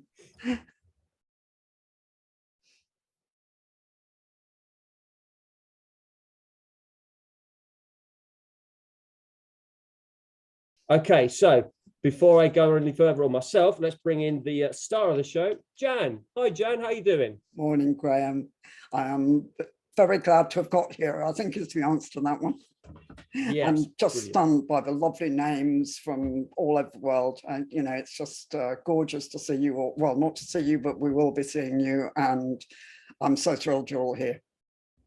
That's fantastic. So before we start, in case there's anybody joining us who doesn't know you yet, because I'm sure they're going to get to know you very soon, just give us a little bit about your story. My story, well, Graham, I wanted to be an author when I was very young, and then I wanted to be a journalist, and then I got off on an entirely different path and became an entrepreneur for various reasons, which I won't bore you with at the moment. But yeah, I'd always wanted and dreamt of being an author, a huge reader when I was a child, and it's taken me a very long time, but I finally seem to have moved to this strange position as a writer. Brilliant. And you know what? You're doing very, very well, because this is your second book from my ear. So how did the first one start about? How did that journey go? Well, the first one, I had intended to retire. And then I'd been writing articles for a digital publication, which some of you may know of, called Real Business, where I was referred to, I'm not entirely sure flatteringly, as the Bridget Jones of business, which I'm not sure if it was the amount of mistakes I made or what quite, but on my style of writing, I think I was still trying to find my voice. but I loved writing the articles. I really, really loved it. And it just made me happy. And it was at a stage in my life I needed that escape. Brilliant. So when I retired, I got hold of my editor and I said, you know, what do I do now? I haven't got a business. And Well, he said, well, you write. And I went, oh, funny idea that, okay. So, so yeah, I kept writing articles, and then I started accumulating more interviews and thought I'd better do something about this. And so I put in a pitch to Bloomsbury Publishing, and to my amazement, got an email back. And I remember it so well because I set off from here down in Sussex about 4 a.m. in a completely nervous state. Didn't tell anybody that I was going or that I'd got this sort of interview. And sitting in an awful traveller's hotel, but really grim, round the corner, pushing some congealed egg around my plate for about 5 hours waiting for my appointment. But yeah, the rest is history. I got a contract with Bloomsbury for my first book. That's brilliant. And they say, you know, that everyone thinks, oh, being an author, a superstar as yourself, it's all glamorous. But as you say, it doesn't always start off that way, does it? Doesn't end up that way. But your passion for writing's come through, because I've read the book and it's really, really, really well written. I enjoy it. I enjoy reading it so much. But that's not your only passion, is it? I mean, your book you're writing, it's to encourage those to be successful in entrepreneurship. Where does that passion come from? That thank you, Deirdre, for that. I'm not sure if that's good or bad, but yeah, the passion for supporting entrepreneurship started years and years ago, way back when I had a business, and I was asked to take part in a campaign to encourage other entrepreneurs, both in the UK and in Europe. And I don't think hardly anybody, probably myself included, knew what the word meant in those days. So I got involved, and it was very interesting, very fascinating.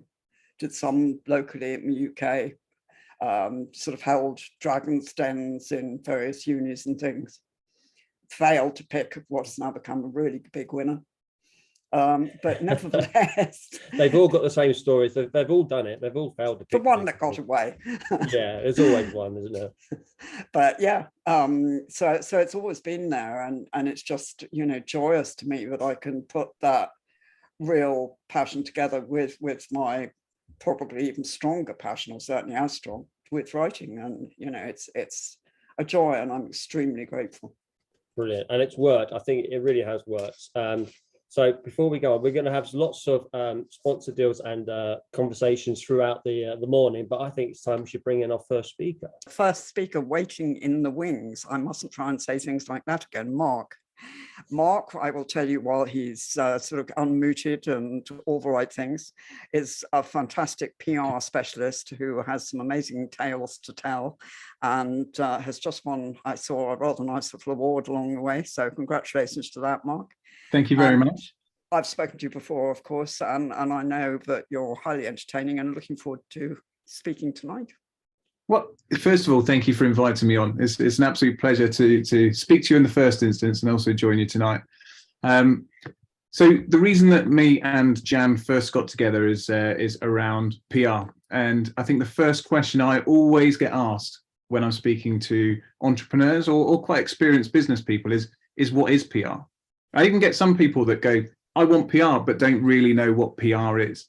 So I thought the first thing is for this evening is to hopefully give you a little bit of an insight as to what PR is and what it can do for businesses, whether you are starting out in those first couple of weeks, or whether you're starting to grow through those first couple of years, or even whether you're actually quite an established business and expanding from there. So PR and marketing always get quite mixed up.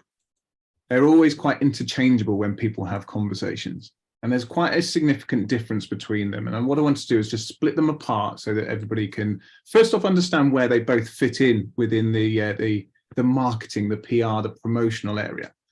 So marketing, I'm sure everybody, if you read anything about marketing, you always look at the 4 Ps. I don't know if anybody has seen that before, but it's product, price, place, and promotion. It's probably the oldest kind of 4 lines that come into any sort of marketing conversation. So you're talking about, what are you selling? whether that's a product or a service. How much are you selling it for? Where are you selling it? Is it a website? Is it going in stores? Are you selling it through retailers? And promotion. Promotion is all about raising awareness behind that particular product or service. So that's kind of, you take marketing as its whole. That's everything you do, from what you create through to how you sell it and how people are going to find it. PR or public relations fits in. The role of public relations is, if you look at the dictionary definition, is around managing reputation. For me, my definition, my personal definition, is about telling your story. So when you start to talk about entrepreneurs, almost every entrepreneur will have a story behind how they got there, what their product is, how they're finding that niche in a market. And the role of PR is to take that whole story and to capture it in articles for newspapers, magazines, on TV, radio, all of those platforms that you can really shout about it.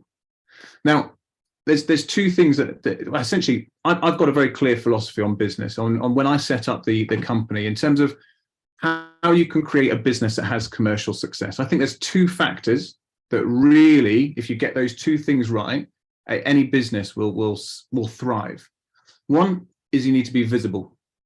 So people need to know that you're there. They need to know what you do. They need to understand what you do. They need to see you. And the other one is you need to be credible or trustworthy.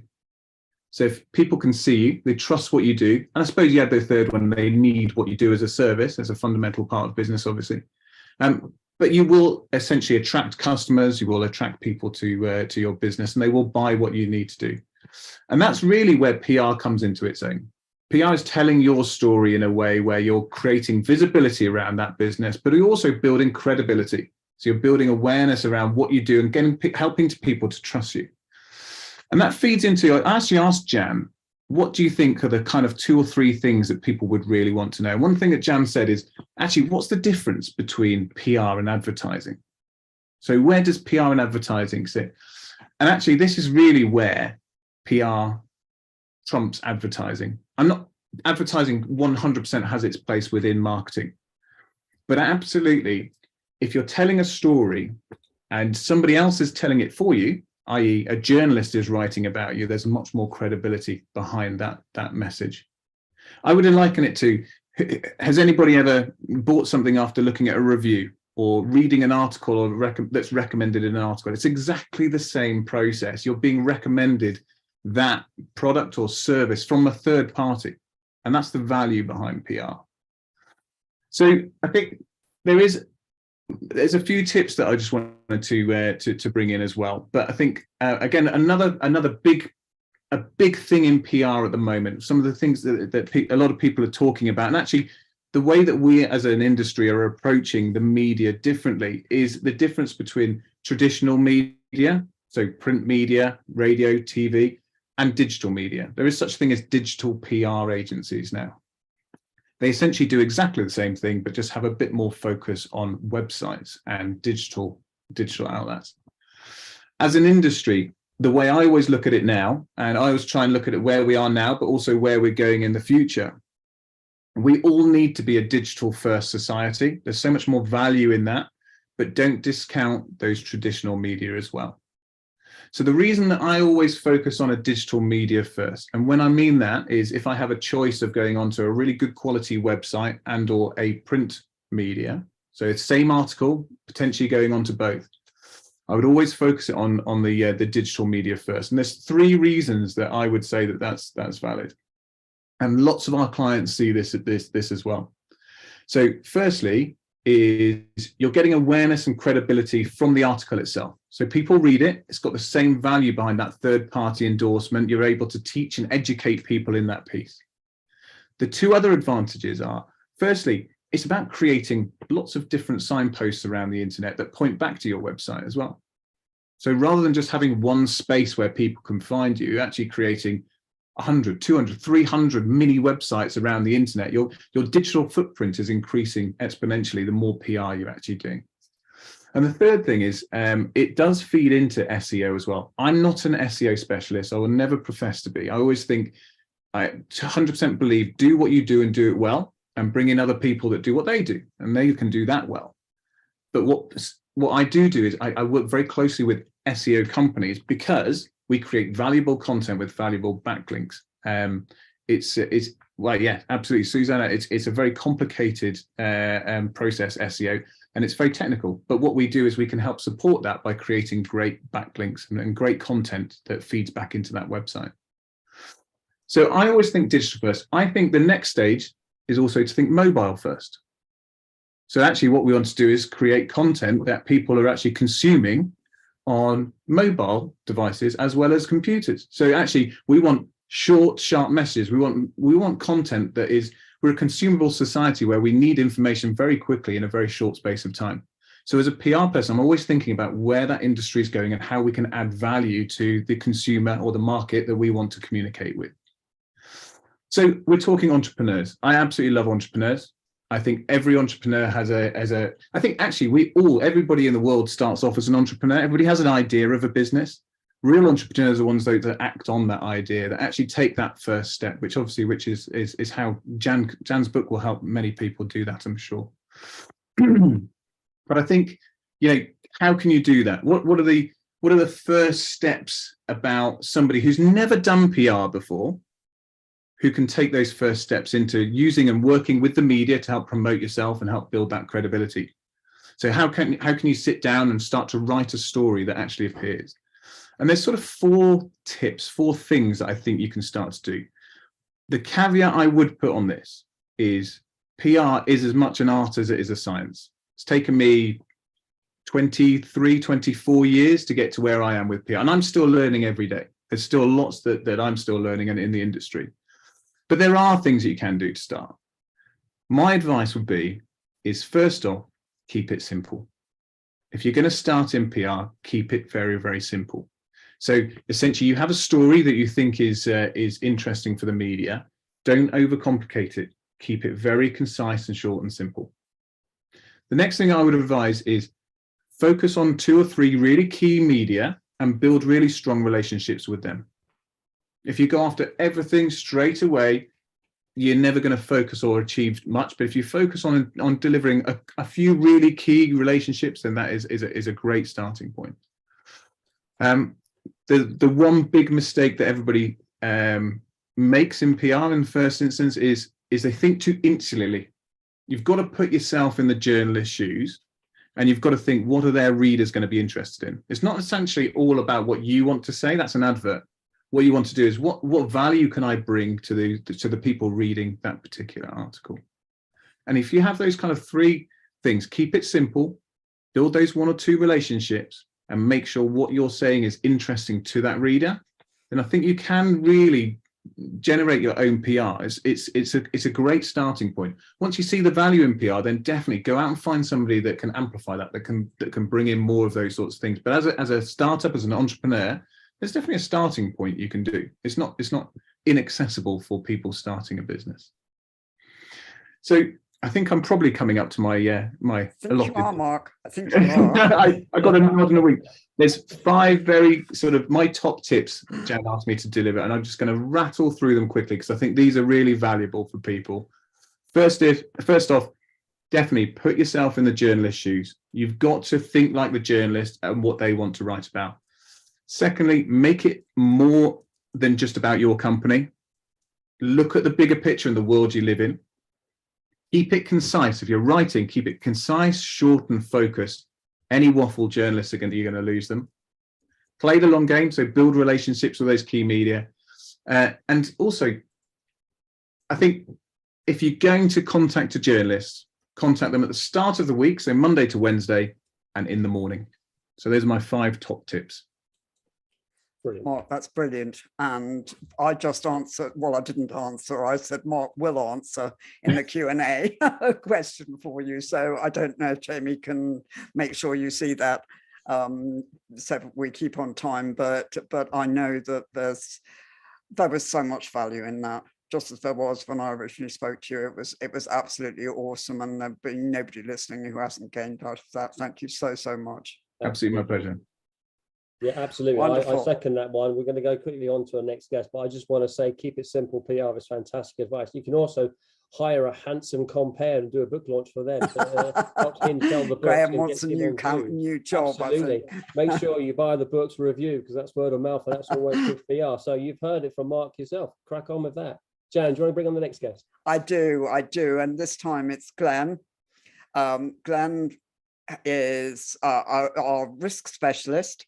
He founded and runs a security business of his own, as I'm sure he'll tell you. But he was fascinating talking to because he looks at risks in a different way, I think, to what most of us do. And of course, entrepreneurs need to get our heads around risks. So it's really a useful thing to understand.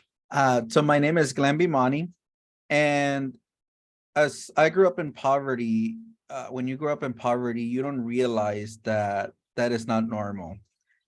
When I grew up that way, I thought that was a normal thing until I got older, and I saw people with businesses that were doing better than your average American or your average citizen in another country that works for someone else.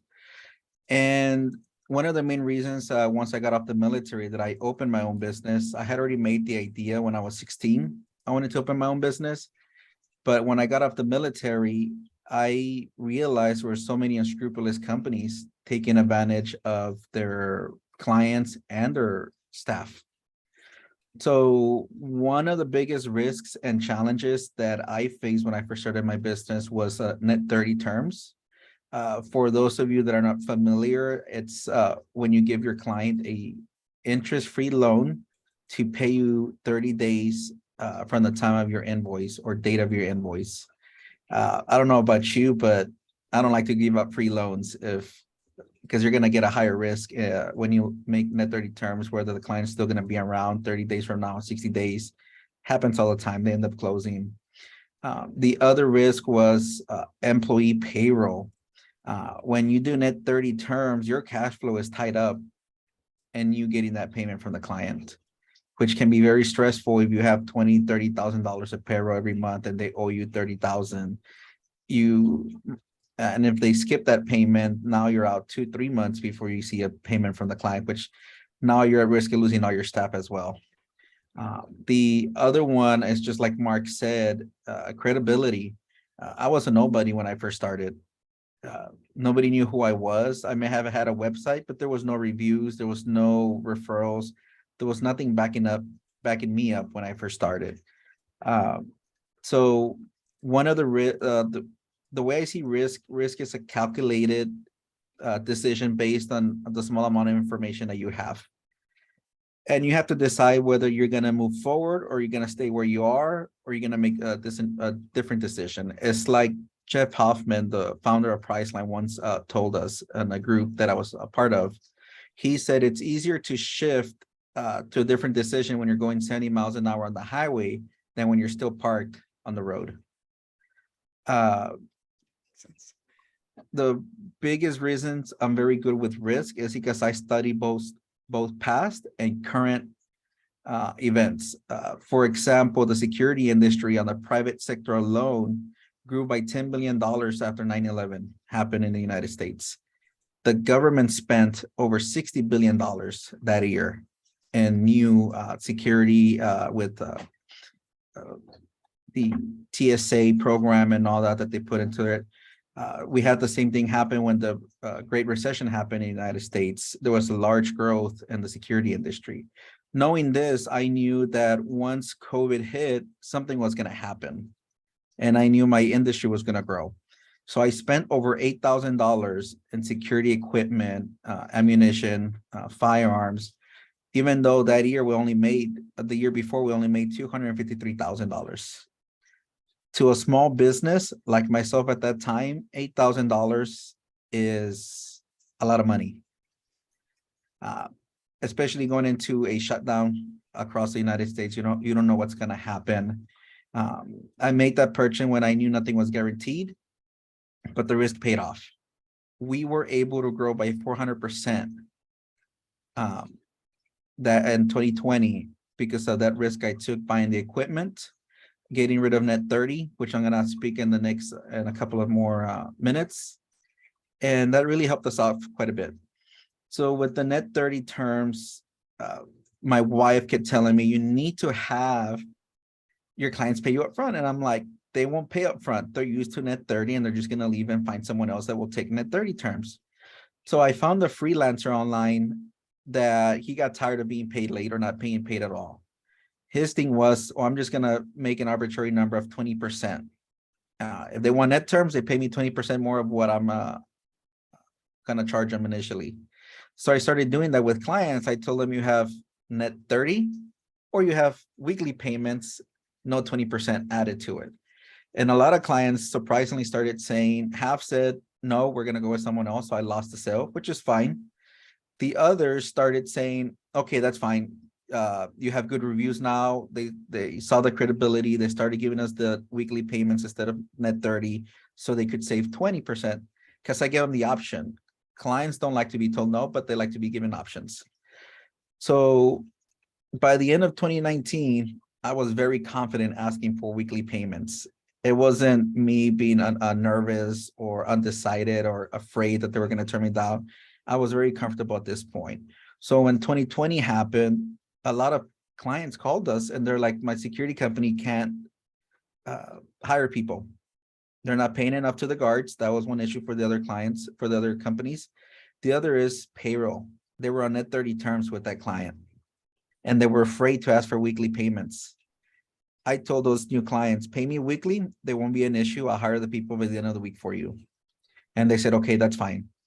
And just like that, that security company lost all that business and it went over to us because I asked for the weekly payments that if I wouldn't ask for that, I wouldn't have been able to grow in 2020. I would have stayed the same size. So it's kind of scary because clients are used to certain things, but at the same time, that's the risk that you're taking when you loan out money to your clients. And then the quality that I had for the staff was a big reason why we grew. When we first started, I overpaid my security staff by the industry norm that I had back then. And what that allowed, even though I broke even, I didn't make any money for the first few years, it gave me the credibility to go after bigger clients. So I took the loss, didn't make a profit for a couple of years so I can gain the credibility, get the reviews. Just like Mark mentioned, that's very important. Once I got that, I was able to raise prices during COVID and really hit our growth at that point. Then can I ask, because we're running out of time, unfortunately, just to give your audience or our audience, your very top tip on how you find your own level on risk? So to me, I look how much I'm willing to lose. And if that willing to lose is going to be at the benefit of the client, then I will not take that risk. For example, weekly payment versus net 30 payments. The business might close tomorrow, and if I only have 2 days worked with that client, the risk is low. But if you do net 30 and they close, or you're out of 30 days worth of work that you might not see. That's the way I look at risk. If it benefits the client at the end of the day, then I don't take that risk. It has to be something mutual or something that benefits the business. Makes sense. Makes sense. Thank you so much. Then I'm sure there'll be some questions in the Q&A. We shall race ahead now, but thank you so much. That's great and super helpful. It's a difficult topic, I think, for people to get their heads around and probably best faced. It is, because you have to be willing to lose the clients. Yeah. Well, thank you very much indeed. Graham. Yeah, thank you, Glenn. Yeah, you're right. Absolutely. There's that element of risk. So that has cleared up, especially for me as well. I just want to say to those people who are with us today, there is some special offers with our sponsors, and yes. highlight Sense Check. So you can start using Sense Check for free. Sense Check is an online platform that enables B2B owners and marketers to give each other unbiased arm's length feedback to validate marketing initiatives. Get 10 free test credits worth £398 to use anytime in the next 3 months. Plus, you can enjoy 50% discount on the annual or monthly membership thereafter using the promo code BL50P. that is a great offer, people. I would recommend going and have a look. Jan, how are we doing? I think we're probably coming near to wanting to hear from Laura. Thank you, and well remembered on that fabulous offer, because that's quite an extra freebie for people to try out, and everybody who wants good freebies on marketing in this day and age is an excellent thing. So yeah, absolutely. Laura is about to join us. Laura is, I find fascinating. Well, you've gathered, I find everybody fascinating, but Laura, for the benefit of the audience who don't know her, runs a company called SEEP, which she will talk about. But in addition to that, she has sat both sides of the financing table, both as an investor and raising finance. So she can give us lots and lots of insider tips from both sides. Can't you, Laura? Well, hopefully somebody, yeah, I can share some useful tips from my experience. So yeah, thank you very much, Jan, for inviting me on and for including me in your book. It's been fantastic. And I think when we originally spoke, I was relatively early on in my entrepreneurial journey. So and just a bit of background. So I spent the sort of first 20 years of my career working for really big consumer and retail organizations. So as an operator and a retailer, and then as an advisor for organizations like Deloitte. So serving people like Coca-Cola and Philips and IKEA. And then you know, at the tender age of 40, decided that I wanted to take the plunge and build my own business. During that time, and sort of the last few years, I'd been doing some angel investing. I've probably invested in about 15 businesses, all of them run by women and mostly consumer and retail businesses. So I saw sort of how founders were pitching to me, what worked what worked for me as an investor, what didn't work.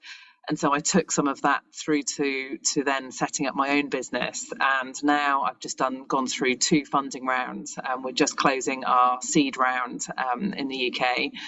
And it's amazing how much I've learned in that process. So I've got a few tips. And actually, just before I do that, my business now is, so we do eco cleaning tools. So lots of you probably use those green scourer sponges and microfiber cloths, and the vast majority of them are made out of plastic. And so what we do is sustainable cleaning tools that aren't made out of plastic and that are fully biodegradable. So the tips that I've got are the tips that I've learned through 2 funding rounds and from having seen what works as an investor. So the first one, and I've learned along the way. So the first one is ask for help. So for those of you that have been running your businesses or that have done previous jobs in a corporate setting, you've probably sort of built up some goodwill amongst the people that you've been working with, and I really didn't want to ask for help, but as a founder you have to, because if you don't ask for help, everything you end up having to pay for. And actually what I've been amazed at is how many other founders, how many businesses that I've worked with in the past have just helped me for free to return a favor that I've potentially done them at some point in the past. And so you just have to lose the fear to ask for help, and lose, I had this feeling of shame for asking for help, and I just think you just stop overthinking it and just ask everybody. They can be old contacts, old school friends, they could be mums at the school gates. Everybody has been incredibly generous. And actually, if I think back through to my corporate career, I did the same. If somebody came and asked for help on LinkedIn, then I tended to always try to see what I could do, send an email, put a recommendation in. So ask for help, number 1. Number 2, if you are fundraising and raising investment for your business, tell absolutely everybody that you're fundraising, that you can. Try and fit it into every single conversation, because if people rate you, they've had the opportunity to learn how you operate, then there's a chance that if you drop it into conversation that they may help you. And if you don't let people know that you're fundraising, then how can they possibly help you, right? So if there are lots of investors that have come out because I've told them I'm actively fundraising, and they've said, look, we didn't realize you were. If we'd known earlier, we would have offered early. So I'd say just try and get it into every single conversation that you can, and keep telling people, if you're not fundraising now, say, look, I'll be fundraising at the end of the year, and then people have come to me saying, right, come back to me come back to me when you're ready. So I think, yeah, so talk to everyone early and often about fundraising. So number 3, use your early fundraising round strategically. So I know that there's an audience not just in the UK but broader, but we have tax relief in the UK, so bring people in who can really be advocates, advisors, who can be good names that are backing your business. And so I think in my early round I basically just said pretty much yes to anybody who wanted to invest. So yeah, so use your fundraising, your early investors, and try and get some strategic fundraisers, investors who can then extend their networks that look good on your pitch deck, that have sort of strategic, who can help beyond just the money. So it's what you need is smart money. 4th one is, if you're a sole founder like me, I think while you're raising investment, I think it's really important to have somebody who can run the business while you're out actively fundraising. So sometimes it can take 6 months, especially in this climate, to get some serious investors on board, and you don't want your business to be in decline as you're trying to raise external investment. So try and figure out how you're going to be able to take a bit of a step back from the business to bring that investment on. So next one is practice. So, I think the odds are like 5% of the people that you talk to will potentially invest. So, if you then reverse maths that's a lot of people you need to talk to, and actually your first pitches are not going to be great. So just get in front of people, ask your, old investors, existing investors to listen to you and to give you feedback, and make sure that you sound kind of confident. And so, lots of practice advised. Just 2 more. One is be prepared. So as you start to go into your fundraising round, I think you really need to, when someone says yes, you don't then want to be sort of faffing about for a couple of months trying to get all of the legal the paperwork there. You've got to be ready to go and to get, to bring that cash in. So make sure that you're ready to go. You've got all the documents they might ask you, like financials to hand, so that you're not delaying. And then the final one is just, and I think this is particularly particularly the case at the moment, is that everyone wants a kind of VC involved and or private equity. There are other sources of investment, and not every business is fundable, is a sort of VC, fits the VC model, and is going to be a sort of billion pound business or $1 billion business that's going to return a fund. So there's a lot of alternative sources of cash out there if you do feel like you've got investment that you'd like to bring in. So those are my tips. Laura, that was stupendous. Is it any wonder that this book has a lot of value, with people like the panelists tonight just giving so much? I am so grateful. Thank you very, very much indeed. Pleasure. Yeah, that was brilliant, Laura. I mean, again, go back to what we were saying earlier. It's such a family, isn't it, being an entrepreneur? And for so many people there who want to help, you just have to ask. Sometimes it's just going through that. It's true. I'm sorry.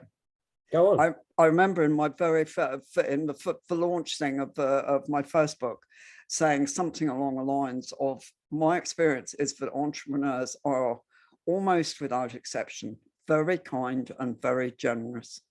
And I still stand by that. I think that's, they may be a little bit crazy, but they are kind and generous people almost without fail. Absolutely, I think a little craziness does help, and you say it's in your book. That's the book there. Start for Success. That's the reason why it's all together, and people can see that. So again, I urge people, buy the book and use that QR code we showed earlier, and put a review. The more reviews that are there, the more people will read your reviews, the more they'll know it's good, and they'll be able to share it with their friends and their family. So I would crack on with that. Absolutely. Thank you. Shall we go to another speaker? Absolutely. Who I am very thrilled to invite in. This is such a lovely story, how Wei Shin started her business. She was a doctor, she's now an entrepreneur, and she was a real job, kitchen table job startup, who has gone on to be an international name with her business, which is pretty incredible stuff. Welcome. Thank you. Yeah, you were saying that entrepreneurs tend to be good, nice people. And I have to agree, because honestly, in order to be successful in business, you need to have something that people want to buy, right? Yeah.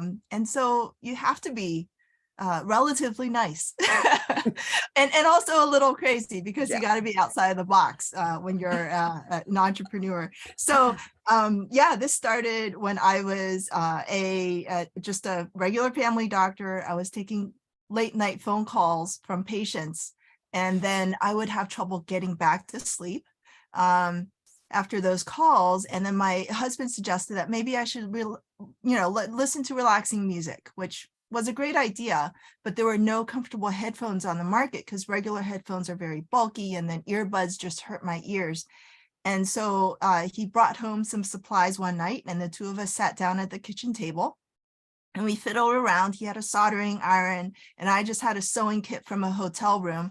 And we came up with the idea of putting soft speakers inside of a headband that's stretchy and can go around your ears. And so we call them sleep phones, and you can listen to whatever you would like to at night wearing your sleep phones and help you get back to sleep and stuff like that.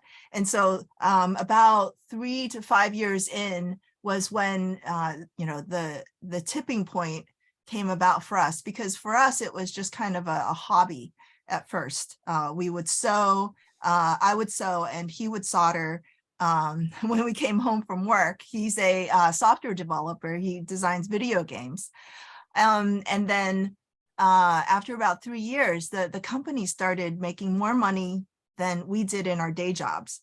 So, we're careful people. We're actually not risk takers.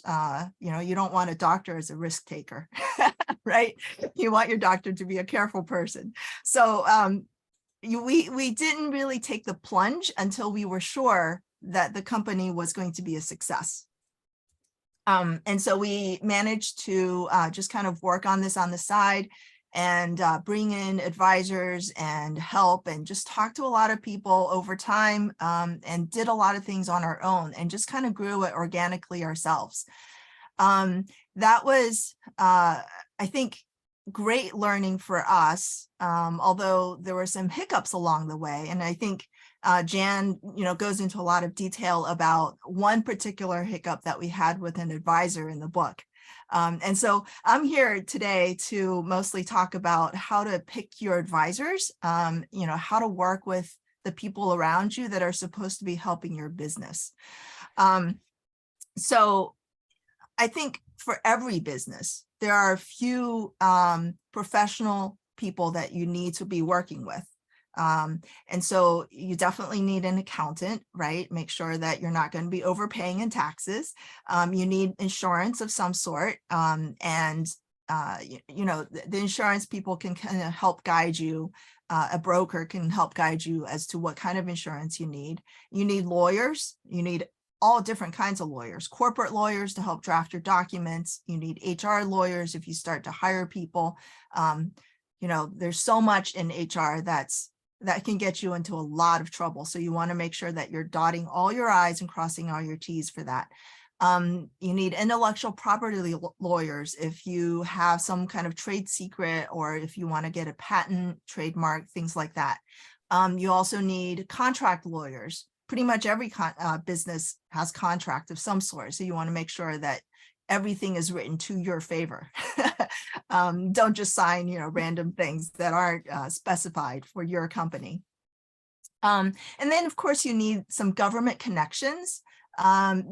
People in, say, small business who are oftentimes, most governments around the world are going to be supporting businesses, supporting their entrepreneurs. And so they're going to have all kinds of free programs out there, because it's the entrepreneurs and the small businesses that create jobs. And then that's grow the economy, that have the best ideas, the newest ideas, the freshest things that can pivot and can grow. Not everything has to start somewhere, right? And so that's why entrepreneurship is so heavily promoted. And you want to take advantage of all of those free business advice places. But the key is to make sure that you're actually getting good advice. And that's kind of the trick. I think one of the things that we learned, because we didn't know that much about business, nobody in our families came from a business background. And so we just kind of had to learn everything on our own. One of the biggest things that we learned was that the advisors that you're talking to, make sure they're really listening to you. There are a lot of advisors who like to just talk and give you tales and advice from, you know, other companies that might be suitable for other people. But you want to make sure that they actually listen and that they understand your problem, and so that there's a good back and forth conversation that you're having with your advisor, and it isn't a one-sided kind of a thing. And the professional advisors, like the lawyers, accountants, and insurance people, you know, those types of people, you want to make sure that you get a quote from them as to how much things are going to be, you know, upfront. And that way you have some expectation and you can kind of hold them to a bar, and you can negotiate if you need to. And it's okay to get second opinions from your professional advisors as well. Just like it is, you know, as a doctor, I, you know, of course, have some ego that I like to protect, but at the same time, I totally respect customers or patients who want to get that second opinion to make sure that everything's good. Because in some ways, that's reassuring to me. If, you know, what's most important is really the client / patient and things like that. And so get that second opinion. Hopefully it matches. If it doesn't, that's okay. You know, I think somebody mentioned finding a community of support. Jan, actually, I think that was you. And that's what's so important too. You know, making sure that you are connected with your industry and talking with people that are in your field fairly constantly. So that's my advice. It's great advice. It's absolutely great advice.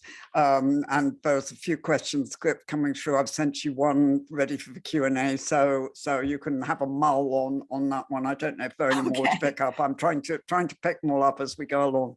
But thank you so much. Yeah, I had some stinking advisors, so I loved hearing from you the first time around. I had some good ones, obviously, as well. But yeah, thank you so much. And your story is super inspirational. So thank you. Yeah, absolutely. I love your product. That's the first I've heard of it, but I'm going to go straight on the internet and have a straight look, because my children love listening to things when they're going to sleep. And I think that would be so comfortable for them. Is it good for children? I'm assuming the headbands, children's sizes? Yes, the small size is very good for children. We don't recommend like young children using it because, you know, they can't control the volume and things like that. Well, just make sure that you set the volume around 5 or 6 for the children, so they don't blast your eardrums. Well, that's brilliant, because I've got a 16-year-old son who's about 2 inches taller than I am already. So he's got a bigger head than I do, believe it or not. But yeah, that'd be fantastic for him. That'd be brilliant. Fantastic, brilliant. I love that. There's a few people in the audience going, wow, I'm going to get some of those. Yeah, I saw it all coming up and I was agreeing completely. So yeah, brilliant work. I just want to mention before we go on to our next guest, that we've also have some more sponsors. We have another sponsor called the French Bedroom Company. The French Bedroom has carefully hand-selected a range of luxurious, stylish and ornate pieces of French furniture. These highlight the very best in French design with curated collections of luxury beds. We had the guest speaker this morning, and they've offered kindly a 10% discount using code STARTFORSUCCESS10. So if you're looking for a bed, like funny enough, I am, yeah, head over to that and make use of that. That's a great offer. Thank you. No, that's great. Georgia's stuff is absolutely lovely. So I can vouch for her bits and pieces earlier and furniture myself personally. So Daniel, are you ready? This is Daniel Koffler coming up next, everybody. And Daniel is going to talk about values, which is something we haven't talked about at all today, and something that is really very crucial to how your business personality and everything else is going to develop. And I can't wait to hear from him. Daniel. Thanks, Jen. Yeah, hi, everybody. Thanks for having me again. I want to talk a little bit about core values and kind of how they relate to kind of business foundations and progress going forward. A little bit of backstory. My foundations in business are in family business operations, which I joined kind of straight out of college. In the education business, we built and operate private schools, our family. The benefit was that I was thrown into the deep end of everything, and I was able to touch and see and be around, higher level objectives and opportunities than I would have otherwise. The downside was I had no perspective as to kind of what goes on outside of my little world. I had nothing to offer, nothing really intelligent to bring, just kind of like grind it out every day and, you know, survive until the next day, which worked for a while until it didn't work as well. And at some point I decided, you know, independent of this core values piece, to start a new business that's focusing on executive functioning supports, which is what I do now. And the intention was to help individuals in our schools, be it special education programs as well as general education programs, help them transition to post-secondary environments successfully. So kind of create some guardrails to support the realities of that transition from a time management and organizational perspective, which are skills that we're not really taught in society, but we are absolutely expected to have a firm grasp on if we want to have any opportunity to be part of a business or to grow our own business. I, in my mind, had this sense of what kind of person I wanted to work with in terms of like colleagues. You know, I wanted them to be agreeable, but also challenge me, you know, to have a certain North Star, you know, follow the golden rule. But I never wrote it down. I never discussed it with people. I just kind of like looked at people and we had conversations and I'm like, all right, this is going to work. And as a result, I got lucky in a number of situations, thank goodness, but I also made a lot of the wrong hires. And it was a lot of work to kind of remove that component of the organization's experience. Not to mention, you know, a lot of money, you know, spent on training and potential, you know, we didn't have we still don't have a terrific HR component. And there's a lot of risk there. As mentioned earlier about, you know, having the right advisors, you know, we've even sued in certain cases, like a lot of avoidable mistakes made because of not clearly communicating expectations at the front of the conversation. What ended up happening in my case was we adopted a business strategy called EOS, the Entrepreneur's Operating System, which I made a reference earlier in an earlier comment, which is it's a how-to guide to how to run a business. And I found it fascinating because I was expected to know all the answers in my business and I didn't know them all and I still don't know them all. And, you know, I think it's not, I think it's healthy to acknowledge that, in particular for my staff, because I'm responsible for them, for their livelihood, for their family's livelihood. And I don't want to mislead anybody to say like, everything's going to be okay. Like it may not. Please understand, like I'm the leader and I'm going to make sure I do my best to make sure it's okay. But the reality is like nobody has all the answers. When we looked into this platform, this EOS platform, the foundational premise to it was establishing your core values, which I'd heard of the concept, and I thought for many years prior that it was like this very kind of crunchy, you know, approach to, you know, putting a label on how you operate. What I came to learn was that it is quite the opposite of that. It is a critical tool to define who you are as an organization, what you believe in, which informs who you hire, who you work with outside of the organization, who you work with, who you accept as clients. For many, many years, we accepted anybody who walked in our door because we were hungry for business. We don't do that anymore. We're very specific as who we're going to work with, and even more so for who we're going to have worked with internally on our team. I can tell you that this process was not easy. It took us probably 18 months to kind of fully establish EOS, and the core values part took us probably 4 months in the beginning. There were tears, there was a lot of fighting, there was a very open conversation that kind of led to those outcomes. And there was even some, you know, the first couple iterations of this we were just kind of getting exhausted trying to figure this out. And we just threw some words out there and said, yeah, that'll be it. Those are our core values. And when we tested them, they clearly didn't stand up to the test. We ended up figuring out a set, in our case, of 6 core values that define not just who we are as an organization, but who we look to have work as, who the individuals are within our organization and who the individuals are that we work with outside of the organization. It has created such clarity and such a lack of need for me to reiterate this every day. I do it in certain contexts, but I don't have to do it in a defensive posture, which is critical to the quality of life that I'm looking to live, and also kind of the experience that my staff has and our clients. From a quantitative perspective, which I think is really important, we've seen, which I'm still blown away by, 50-ish% growth for the past 2 years, year on year. I never expected that kind of outcome. I expected to just have like a better experience in the workday. It has dramatically revolutionized how we do business. And I'm an evangelist for this concept, which is why I was so excited to kind of speak here today. And I'm happy to answer any questions about, further about our experience here. But I can tell you very clearly, it is not a buzzword. It is a very core principle to how a business functions. And it's made a night and day difference in how we operate, both qualitatively and quantitatively. Love that it's not a buzzword. I think that's so sums it up. It's a brilliant way of putting it. Thank you, Daniel. It's lovely. And I saw several people in the audience go, yeah, absolutely, wow. And I know there's a lady called Kylie, Leosha from Australia in the audience, who is completely values focused. And I suspect she will have a field question for you coming up in the Q&A. So thank you. Thank you. Thank you, Daniel. That was really, really good. Fantastic. Yeah, core values. Absolutely fantastic. Again, you can find all these inspirational people in the Start of Success book, funnily enough, written by Jan Cavell, the gorgeous Jan Cavell. So I'm going to keep beating on that drum. You are, aren't you? You're really beating it tonight. You're quite quiet about it this morning. I'm going to get really embarrassed. I've heard every single one of these people talk today, and I've been inspired by every single one of them. And they are only a snippet of the people that that have helped contribute to your book. Your writing is brilliant. So Start for Success, honestly, it is such a useful tool.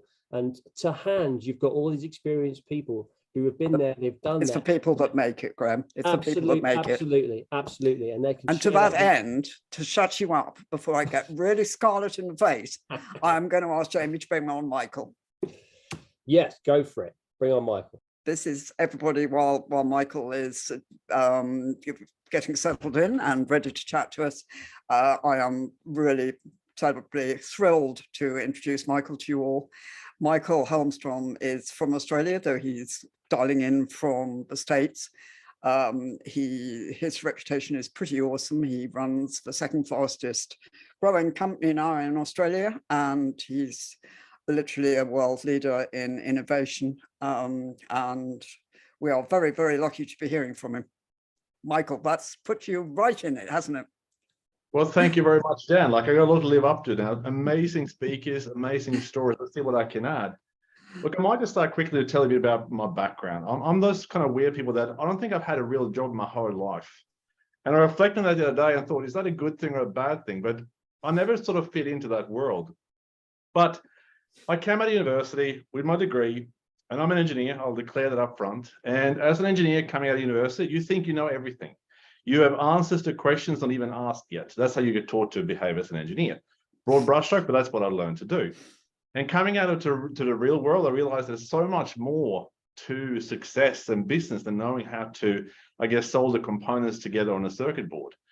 And I went on a journey very quickly to learn that, look, to build a business takes a lot of people skills, to understand culture, to understand how to build relationships, and how to build trust long-term with people. So I think I came out of engineering, got put into the deep end of building businesses. And since the last 15 years, I think it's 15 plus years, I've started about 8 different companies. Now, some great companies, some global businesses, and some horrible businesses too. And that's all part of the learning process here. It's all good and it's all bad, but in the end, you learn so much from that journey. And I think some of the key things that I learned along the way was that I did a TED talk last year or the year before, where I put up the quite controversial topic saying that the world doesn't need more ideas. Of course, TED is about spreading ideas, so it sort of backfired half there. But what I meant by that was that, you know, everyone has ideas. What we lack in this world are people who can take those ideas and turn them into value for people. And that links to a lot of the speakers we had before saying that, look, to be an entrepreneur, what is that? And I firmly believe that there are people who sort of went off the couch and they did something. They might have failed like I've done. I've done some amazing failures in my life, but in the end, you succeed.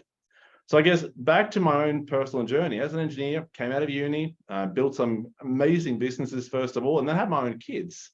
And I realized that what I've learned as an entrepreneur to transform ideas into value, I looked at the school system and it freaked me out. And I felt personally that this is not preparing kids for the future of problem solving. So rather than pointing fingers at that, we started a business called STEM Punks Education, which is now operating globally. We started that in the garage.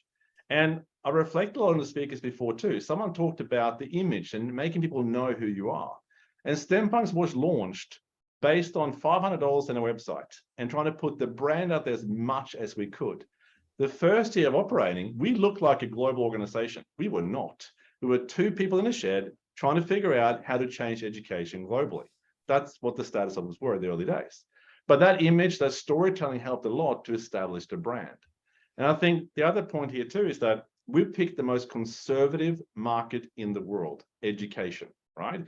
We're here to transform education, inspire kids to, come on a journey for STEM-related fields of work. And that's a very hard thing to do. And as a new brand, it is even harder because no one in the education system will touch you or do anything with you unless you've operated there for a long time. So how do you then succeed as a startup? So I come back to a few sort of points and hints and tips. I'm happy to do a lot in the Q&A at the end, but I think the few points that I want to make is that I'm an engineer who co-founded a business in education. And the big point there is that know your market. The first thing I did was to say, okay, what am I good at?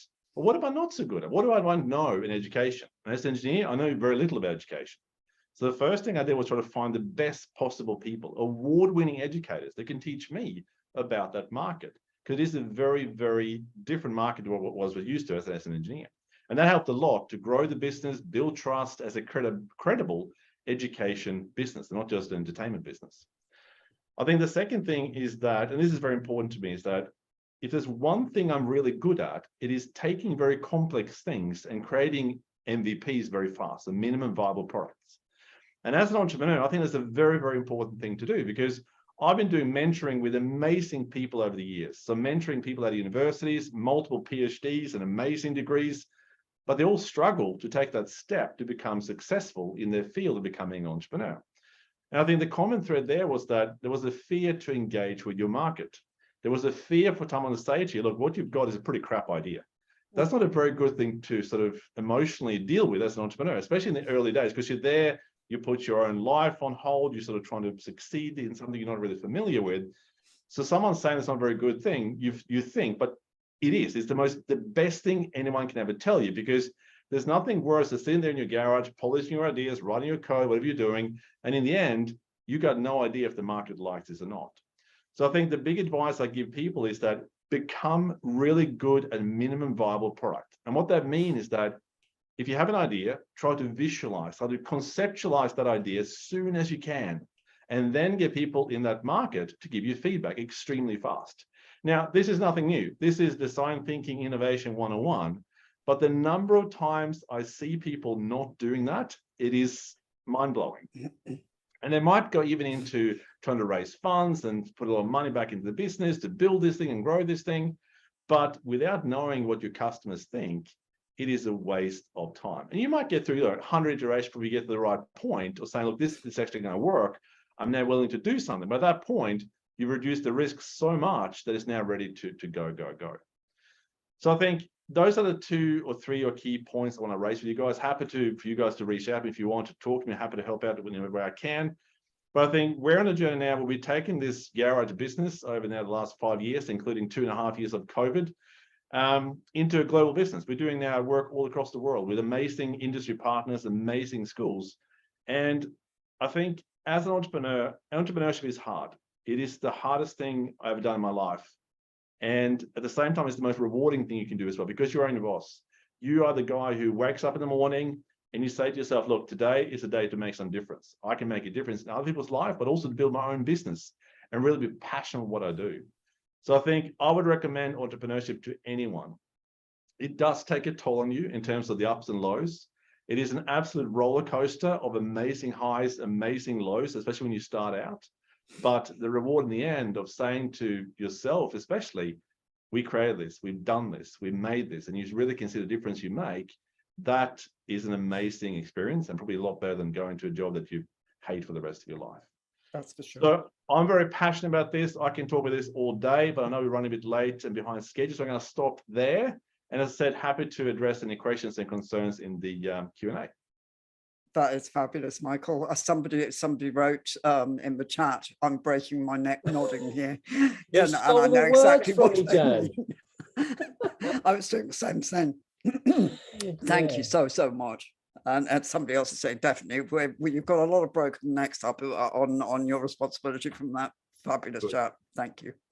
Yeah, that was brilliant. And I just want to mention the fact that going back to my earlier mumbled introduction about entrepreneurs being people who inspire, and the one thing I mentioned was they improve. And from the people we've spoken to today, it could be anything from a product to PR and to education. And that's the one thing that's always that stands out to me. That stands out, the fact that everyone's trying to improve on something and make things better. Yes, they're getting a business out of it. Yes, there's money and commerce coming out of it. But the main thing is there's an improvement. And that's what brings us as a humanity, I suppose, pushes us forward in every small way and every big way. So it's been really, really good to talk to every one of you, all of you. It's been grand. And yes, again, I'm going to say, Jan, you can find them all in the book, Start for Success. And please, please, please use those QR codes, pick it up, and then put a review on, because all this fantastic talk is in a book, in your hands, and it's important for everyone. Pass it on, honestly. Q&A, Graham. Yes, Q&A. We've got some lovely questions come through. We have indeed. I don't know how many we fielded, but we fielded quite a few. Jamie, I sent some to you for Laura, I know. I've sent one or two to various people, some to Mark on the chat. I know Wei Shin's already kindly fielded a couple straight away on the chat about lawyers. Mark, I sent some to you earlier, so you've had loads of time to think about it. So let's stitch you up and make you go first. Thank you very much. Absolute pleasure to go first. So the question that came through on the chat was talking about how businesses can use PR on a global scale, on an international scale. It's a really interesting question. And actually, as a business, we've gone through a whole process in terms of how to best access markets internationally. There's 3 ways that you can do that as a business based in one country and wanting to access markets in other countries. Firstly, you can, where you are, access journalist information and talk to journalists and develop news content around the world. So we have created campaigns with a 10 billion reach around the world from here in the UK. It is a challenge. Sometimes you have to look at translation, sometimes different markets. So the US and UK markets from a PR perspective are like chalk and cheese. They just operate in a very, very different way. So there's a big education. If you want to do it from one country to lots of countries, you have to teach yourself quite a lot about the individual markets that you are going into. The second one, which doesn't work in my view, is you can use a syndication company. So you can pay a company to translate and send out your press release or your information. It tends to just generate SEO-based content on low-level websites rather than a quality content. The one that is an investment, but is by far and away the most successful, is we actually have consultants based in New York, in Hong Kong, and in Australia. And essentially, we have a hub and spoke model where clients that want to access those markets, and we tended to start with our model with English speaking or media that deal with the English language as a starting point, so we didn't have to look at translation. But essentially, they take our press release, they then translate it, and they then implement it into their local market. So you can find freelancers in the markets you want to access, but you have to be very specific and not go globally. I think if you go too far, too wide, you're not going to have any impact. If you pick a specific market you want to target, then it is worth looking at a freelance PR person based in that market. That's lovely. Thank you, Mark. Laura, as someone who has no connections in investor space, what is your recommendation to get early adopters on board when you're unknown? Is the first one. I think so if you've got no connections in the investor space, I would get out there and find, there's lots of kind of founder communities, founder, investor kind of webinars, more and more in-person events that obviously kind of stopped over the last couple of years, but there's a lot of those meet and greet sessions. So I would say do your research and see where, who are running those kind of events, either online or in sort of physical spaces, and just go along, sort of spend a month or so. There's no you can never be too early in building your investor network. And it might not be the immediate people that are there that are going to be future investors, but they might say, oh, you should look at, the people that you do meet are other founders, and they say, these are the 3 that you should meet, reach out to them. And so I'd say, number 1, go to events. Number 2 is start doing outreach on LinkedIn. So look at the businesses that are maybe 1 or 2 rounds ahead of you. Look at who are investing in their businesses or advising their businesses, and reach out to them, send a little friendly note, say hi, and be prepared to for quite a lot of ghosting, because that happens, and you just don't let it set you back. And one more brief one from you, and then we will let you be quiet and relax.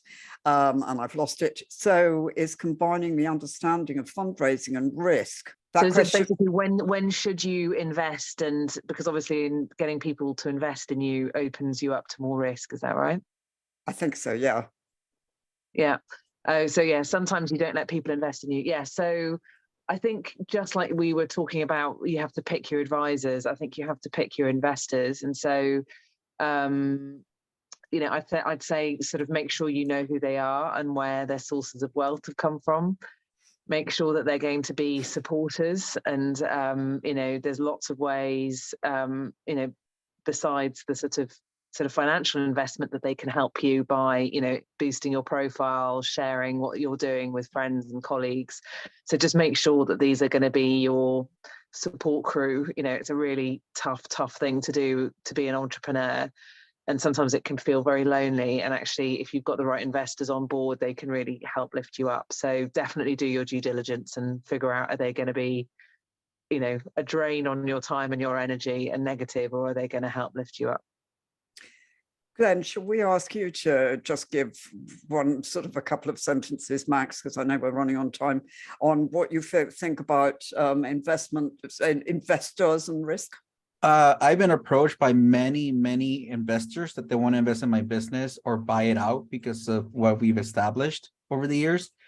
And I always tell them I'm not interested. And that's because the way I run my business is I'm always making changes last minute that always help us grow. And the kind of risk that I take when I do that, an investor is not going to be happy with.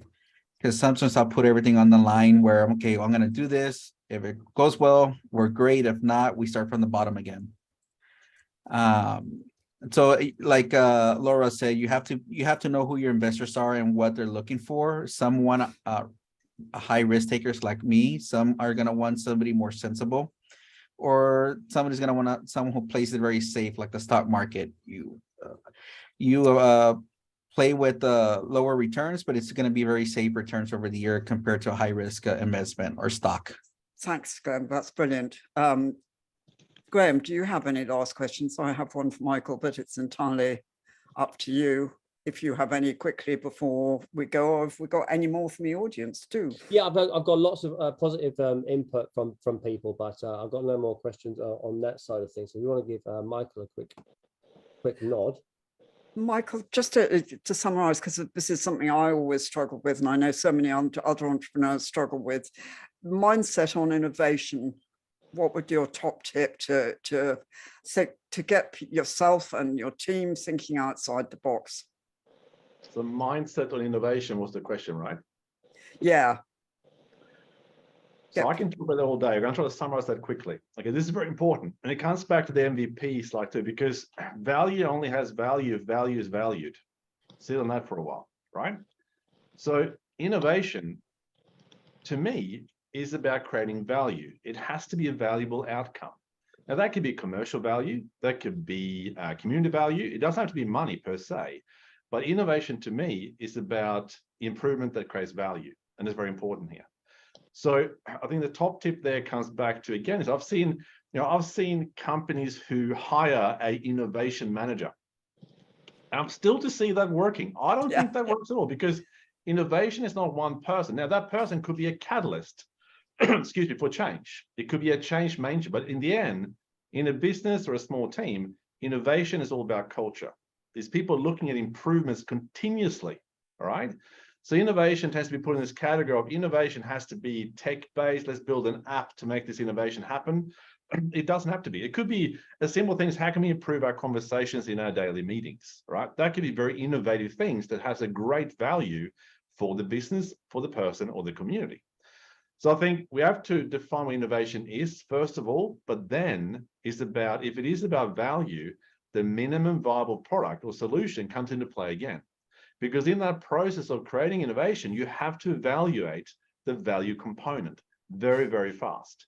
And I'm a firm believer of now having failed and succeeded over about 20 years now, is that innovation includes a massive amount of failure, a huge amount of failure.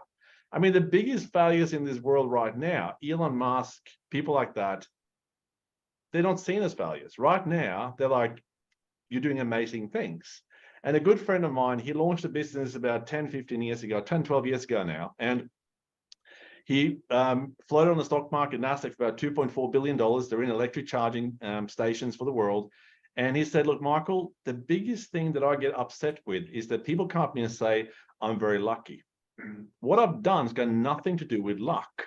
It has everything to do with iterating extremely fast, creating MVPs, and in the end, succeeding. But that's built on a mountain of failures behind that. So you had a very short question. I'm delivering a very, very long answer here, but it's a big question. But in the end, it comes back to, if it's innovation, first of all, evaluate the value component first, right? Does it create value? And then iterate extremely fast to the point where someone says, this is actually quite good. We should do this.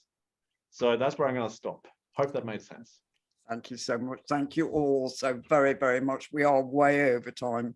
So I'd better very sadly say thank you and goodbye to you all as panelists. And Graham and I will just say a final goodbye to everybody, but you have been just incredible, and the people in the audience are so damn lucky, but you know, to have heard you all. I know I'm so damn lucky and privileged to have done anything with you, to work with you, to listen to you.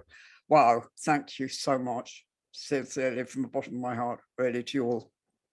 Thank you. Yeah, thank you, absolutely. I mean, I've been taking notes all the way through this, and I've even read the book. So, you know, I'll read the book again and again. I'm sure I'll find something new out of it every time I read it. So, yeah, brilliant. It's been grand. Thank you so much for myself as well as from Jan.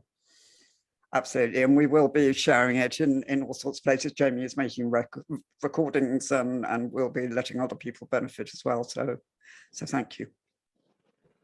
Graham, any final words? Yeah, I just want to highlight again, buy the book and get those QRs and review the book. Honestly, I want that book reviewed so we can share it to as many people as possible. I also want to highlight the fact that we do have a hashtag Start for Success. So of course we've got the reviews coming from the book, but also, as you can see, there's so many entrepreneurs out there that are willing to share and help.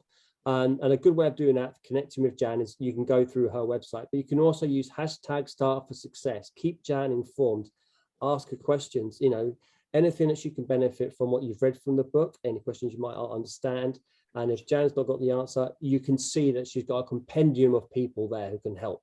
So it is all about networking, So use hashtag Start for Success. They are amazing. They really are. And thank you. You know, I think I can't remember the exact quote, but I will end on saying that it's, for me, it's equivalent to, what is it, lying on the pavement looking up at the stars. To all of you, thank you. And good night. Sadly.